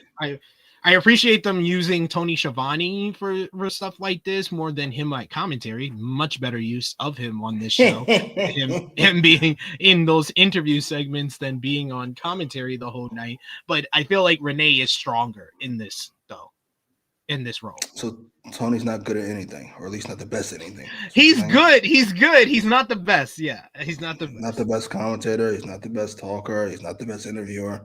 That's a shame. I'm with you. He can go. Another day one, Gary. I didn't say that. Why are you trying to fire everybody? God damn. He can work backstage. Like you said, he can work backstage. Can someone keep a job around Jimmy Macram? The words and opinions of Jimmy Macram do not necessarily reflect those of True Heel Heat, its viewers, or affiliates. They should feel better because I'm not firing you for business reasons. I'm not firing you to save a buck. I'm firing you because you're not good at your job. That's all. That should make you go home happy, right? At least they didn't fire me for a tax break, like those awful pieces of shit up north. They fired me because I suck. Yeah, you're welcome. I really hope that the winner did go home strong to trick us. I hope. I'm hoping. I'm still holding out hope that Jamie, because that promo she cut, like I said, she was spitting facts. Like, what is you gonna do with her if she doesn't win on Sunday? Same thing we do to everybody else. What do you mean? What do you mean? You'll be on Dynamite once in a blue, then you'll be in Collision, then you'll win a match here, then you'll fight who's the TBS, who's the world champion. You'll fight Tony on a regular episode of TV, and you'll lose, and you'll do something else. Same thing we do with fucking Statlander. Same thing we do with Willow. What do you mean? You're a woman. To the bench you go. Sorry. Every woman goes to the bench, it seems, except for Timeless Tony, Mercedes, Marina. It's insane. The top 3, 4, and 5 women on the show can't be on the show consistently. Imagine if you didn't have fucking Punk and Drew on the show. It's so weird. Like, you should be able to find a spot for them. Should we not? I know the vagina is a bit off-putting, but I like it. I agree. And I think the main reason I like the Monday Night Raw this week is Roxanne Perez got a storyline. Her with good on, right? I was like, this is the best use of Judgment Days in months. Finally, that helped a lot of people out. Helped Judgment Day. It helped Finn, who decided he's the mastermind he was a year ago. Shocking his booking since then. What the fuck is going on? Can't win them all. We need more use of ladies in like men storylines as well. Like I liked that's what I did. I was positive about the whole Willow being part of Anarchy in the arena, and for the most part, besides like the month they forgot Willow. Well, it was pretty much after she got the paradigm shift that they kind of scooted her away from it for a bit, but then they put her back in when she made her return. But it wasn't consistent enough. I like her use in the Death Riders storyline. I think she's a functional piece of that whole storyline, but they could emphasize her role and give her a bigger spotlight within it as well. Well, to be fair, it's almost over. Why are we gonna do that? Jenna does what? 3 days, 4 days? It's over. Back to the rotation you go. Sorry. I hope she gets the win, at the very least. Gets the win for the baby faces. Be on the I feel like the baby faces are. Yes, yeah. I mean her getting the pin, the 1, 2, 3. Absolutely, I'm sure John Moxley will take that pin. Before they want to get pinned by CM Punk, they can get pinned by a girl, right? All right. No, I'm not talking about her pinning John Moxley. I didn't say that, but if she pins Wheeler Yuta, of course. I love that. This is insane. That'd be another one of my roles. If wrestling fans are fine with a woman pinning you, you gotta go. You gotta go. Will, are you on the list too? Sorry. I agree with this. They should have women in the Don Callis family. Don Callis family always finds a way to get on these cards. You know the Don Callis family are getting on the card for Double or Nothing. It's probably going to be announced on Collision tonight. They're going to get on the card because they always do. They always find a way. Who you gonna put in there? Fucking Sky Blue as well, they should. Whenever Buddy maybe whenever Buddy comes back, they need to just put Sky Blue in the Hounds of Hell if they're gonna push them finally. Really? Why? Well, I don't understand when someone gets hurt from an act, they just completely get rid of the act and don't continue with anybody else or give them any prominent storylines after that. It's insane. So the man's got ADHD, maybe. We don't want to say crack. We're going to say ADHD. That's our synonym for crack. No, it's not a synonym for crack. What are you talking about? This man's outrageous. The words and opinions of Jimmy Macram do not necessarily reflect those of True Heel Heat, its viewers, or affiliates. He's going to the bathroom again? Yeah, he's got ADHD. It's been a while since you got this many disclaimers. It's been a while. I'll give you credit. We had up next, Toni Storm is on commentary as she will be seeing her opponent for this Sunday at Double or Nothing. Mina Shurikawa back with her original theme music, doing her regular dance. She's out here to go one-on-one with Julia Hart. We had Tony was very upset about last week, saying that despite last week's loss to Shurikawa, she still has the biggest package of them all, saying that she'll smack the mask off of Excalibur if he brings it up again. The match opens with a series of reversals until Hart works over the left arm, doing the Undertaker rope walk and clubbing blow to Mina. Mina comes back. She dodges a sliding strike from Hart and did her little dance. She then scaled the top rope herself, did a hip shake, and came down crashing with the knee on Hart. Snap drop kick to the knee as she worked it over throughout this matchup before Hart was able to crack her with a right hand and took control. Shurikawa mounted a comeback, firing off a rolling elbow and then a flying clothesline. Hart stumbled to the corner and tried to boot, but Shurikawa grabbed the leg and hit a dragon screw.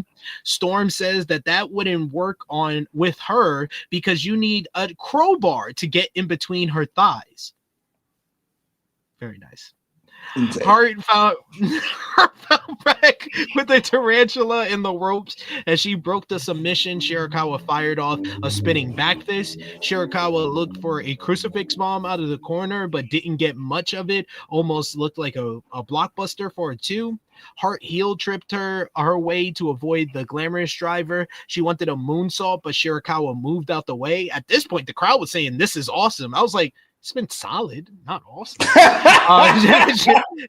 Shurikawa chop blocked the leg and tried for the figure 4, but Hart reversed that into an inside cradle. Shurikawa went up top and hit another roaring elbow. She wanted the glamorous driver, but Hart was able to reverse that into a cradle before Shurikawa got her with the seatbelt pin for the victory here. Like I said, a solid matchup. Post-match, Shurikawa signaled to Storm for her title.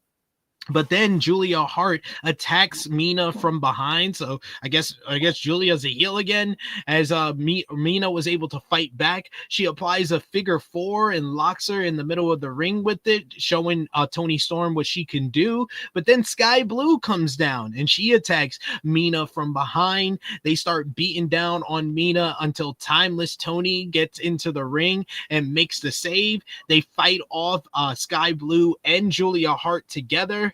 But then Mina grabs Tony's belt from the floor. She raises it from the mat, and she raises it in front of her face. They start having a short tug of war over it before Storm tries a big boot, but Shurikawa grabs her leg and hits a dragon screw. Mina then grabs her around the ring post and applies the Bret Hart figure 4 as Storm screams in pain before being pulled off by referees. Does Mina made her way to the back, high-fiving fans as Luther carried Storm to the back. Solid matchup. Post-match, it was some build to give Mina the upper hand over Tony after they worked together. So I think they'll probably do a tag team matchup next week following the pay-per-view. But I feel like the matchup at the pay-per-view is going to be good, so I'm here for it. What did you think? Match was fine, I suppose. Tony was weird on commentary, as per usual. I don't care about this pay-per-view match. The only way this is worth anything is if this is setting up Mariah May's return, which, from everything I hear, sounds unlikely. She wants to go to free agency to see what both companies is going to offer her. Not mad at that at all. Get paid. Not mad at it at all either. But, yeah.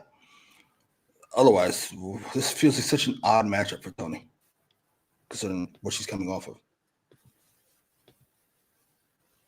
Fair. Backstage, Renee Paquette tries to reach the Young Bucks before they leave the building, but they said that they have to bail to catch a flight. Matthew said that Joe must be a pathological liar who said that they had attacked them before the night was over, but the night is already over. So right on cue, the ops show up with trash cans and kendo sticks to take out the Young Bucks. It's everyone involved in the Anarchy in the arena. Everyone's got a weapon, and they start brawling backstage and then come onto the stage and around the ringside area. You get Kenny Omega is choking Nicholas Jackson with a chain. Joe's fighting Moxley at ringside. You got Shibata teeing off on Yuta with a kendo stick with a trash can trapped over his head. The Young Bucks regain control over Omega. They hit the EVP trigger. While on the outside, Hobbs no-selled a Castagnoli chair shot. Omega avoided the Meltzer driver, leaving Omega and Strickland in the ring with the Bucks. They start firing off, working together with one another. They hit a dual house call and V trigger at the same time. That was a lot of fun. You get Mox and Shafir are choking out Joe and Strickland respectively, but the tables get turned as Joe locks on the Kikina clutch on Moxley before the mercenary himself of the Bullet Club War Dogs, Gabe Kidd, comes from the crowd. He blasts Joe, knocks him out with the briefcase with the AEW World Championship. Kidd then gets into the ring as it looks like we're going to get a big pressure and one wing angel at the same time on the Bucks, and he makes the save for them. He knocks out Omega and Strickland with the briefcase. The Bucks and Yuta then set up tables at ringside, and the Bucks go to the top rope. They hit a stereo elbow drop and splash on Swerve and Omega, laying them out as Yuta is choking out Prince Nana with a kendo stick. The Death Riders and the Young Bucks stand tall ahead of Anarchy in the arena this Sunday at Double or Nothing. The show closing brawl was a lot of fun. It was very reminiscent of like the way AEW used to go into pay-per-views with kind of the wild chaos to preview the big matchup or one of the big matches at the pay-per-view. So I enjoyed it. What did you think?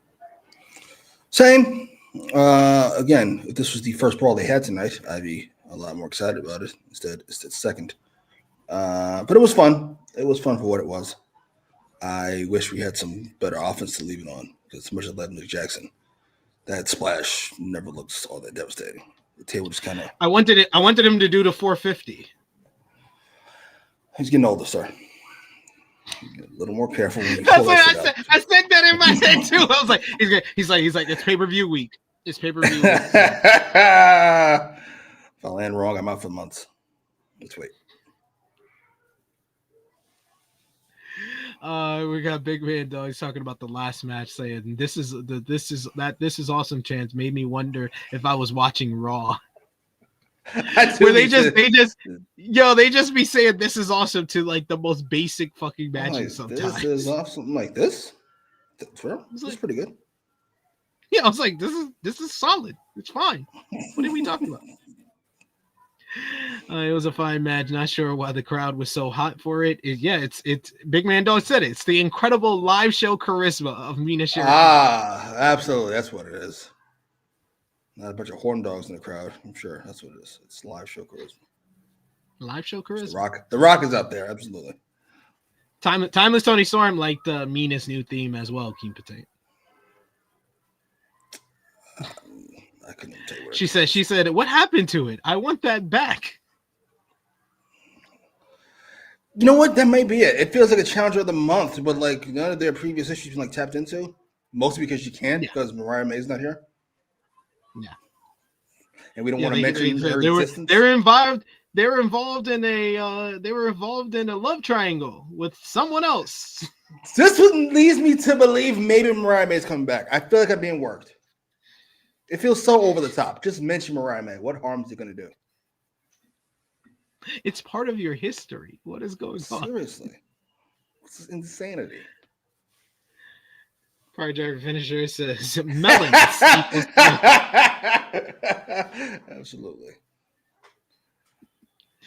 And we got a super chat donation from Dion Jenkins. Thank you so much, Dion, for the support, showing some love here. We appreciate you for that, my good brother. So we'll give you our I'm serious. I'm not going to sit back and take this fucking shit.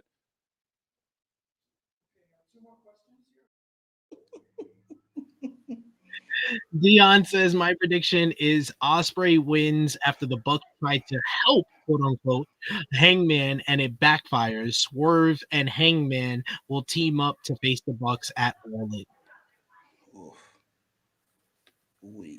First of all, ill, and secondly, that's wild. If we big time the tag team match at All In, that's insane. Ill. Can't we just hate each other forever? Do we have the team? Are they gonna hug afterwards? Make out? I'm still not. Yeah, they're gonna hug it up, bring it in. He's like, bring it in for the real thing, brother. I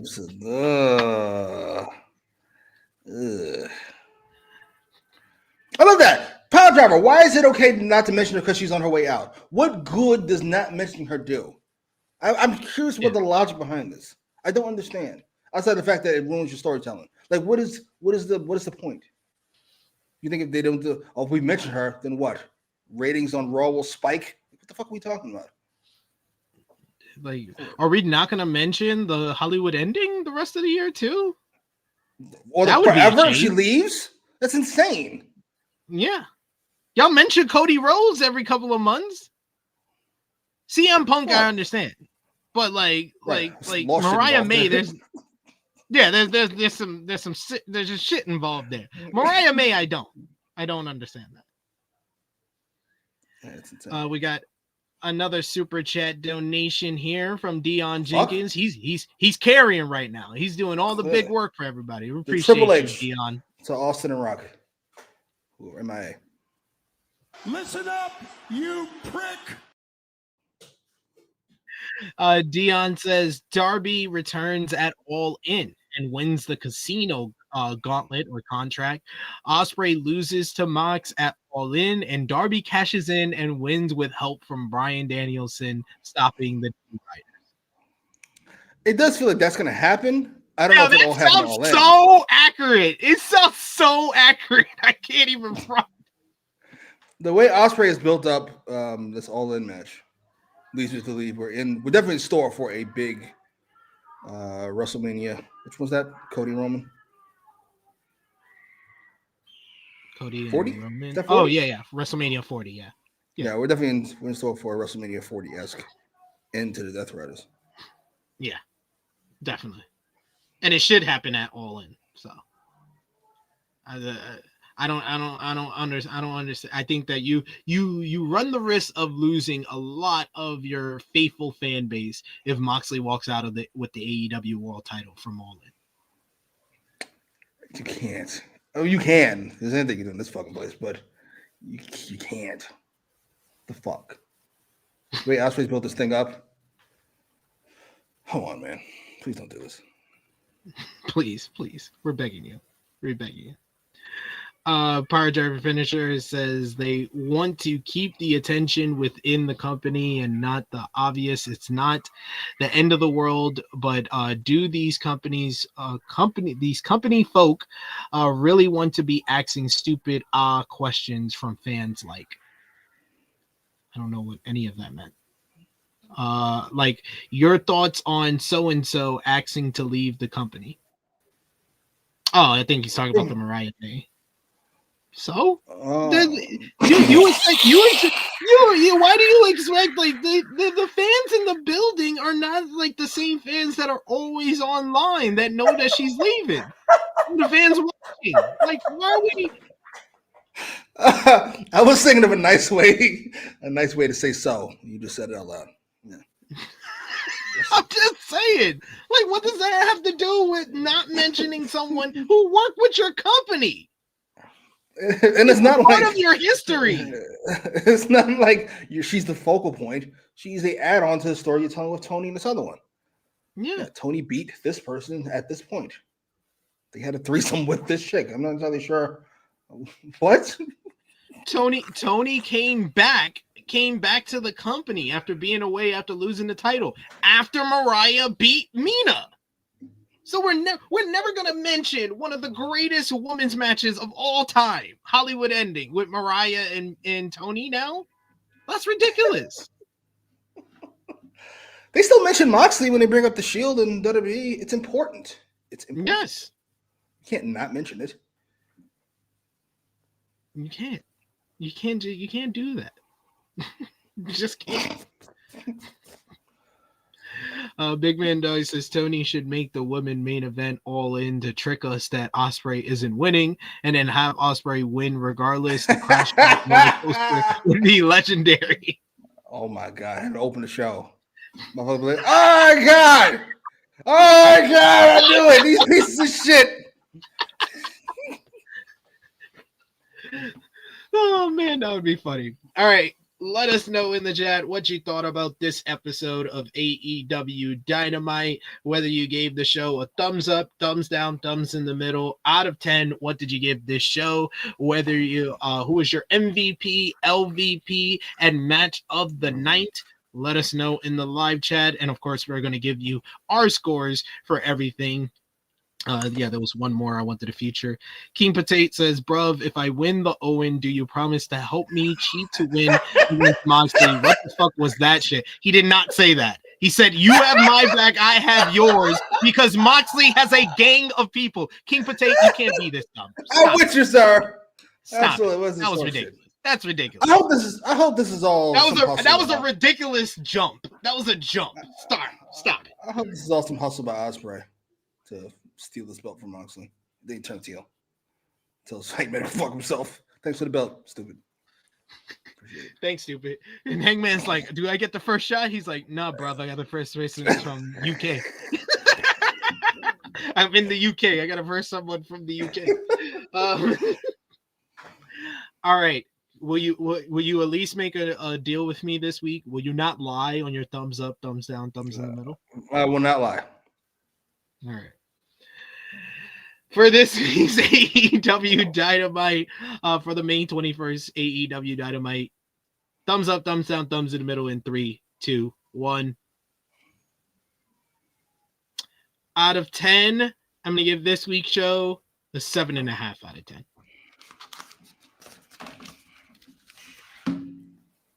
Mm-hmm. 7 out of 10. I figured that. Hey, we got back to where we usually go. So that means overall we combine that score together is a 14.5 divided by 2. This week's Dynamite gets 7.25. Indeed. Freddie will give it a 7. Holy shit. You know you high. You know you high. You know you way up. This motherfucker added a whole point. I said 7.5. I gave it fair here. I gave Raw an 8. I was happy with Raw this week. What the fuck happened to Raw that got you so excited? I think it was the Roxanne. The Roxanne segment. That's why I mentioned it on this show. I liked Roxanne's segment. I like Roxanne finally siding with the fucking Monday Night Raw as well. We got some new blood over there. Oh, that's true. That's true. Christopher gives it an 8 out of 10. Power Driver Finisher went 8 out of 10. We got Christopher gives it a thumbs up, of course. Power Driver Finisher gives LVP to Dustin. Big Man Dog says 7.75. We got Kid Cudi who gives it a 7 out of 10. Davion gives it a 7 out of 10. And King Potate says 6.5 out of 10. So you said it was trash basically earlier, and now it's 6. I mean, that's still thumbs in the middle. I mean, it's a waste of his time. Yeah, that's a better word is waste of time. Mid, not this was a stinker. That's how we started the show. Dion says 7 out of 10.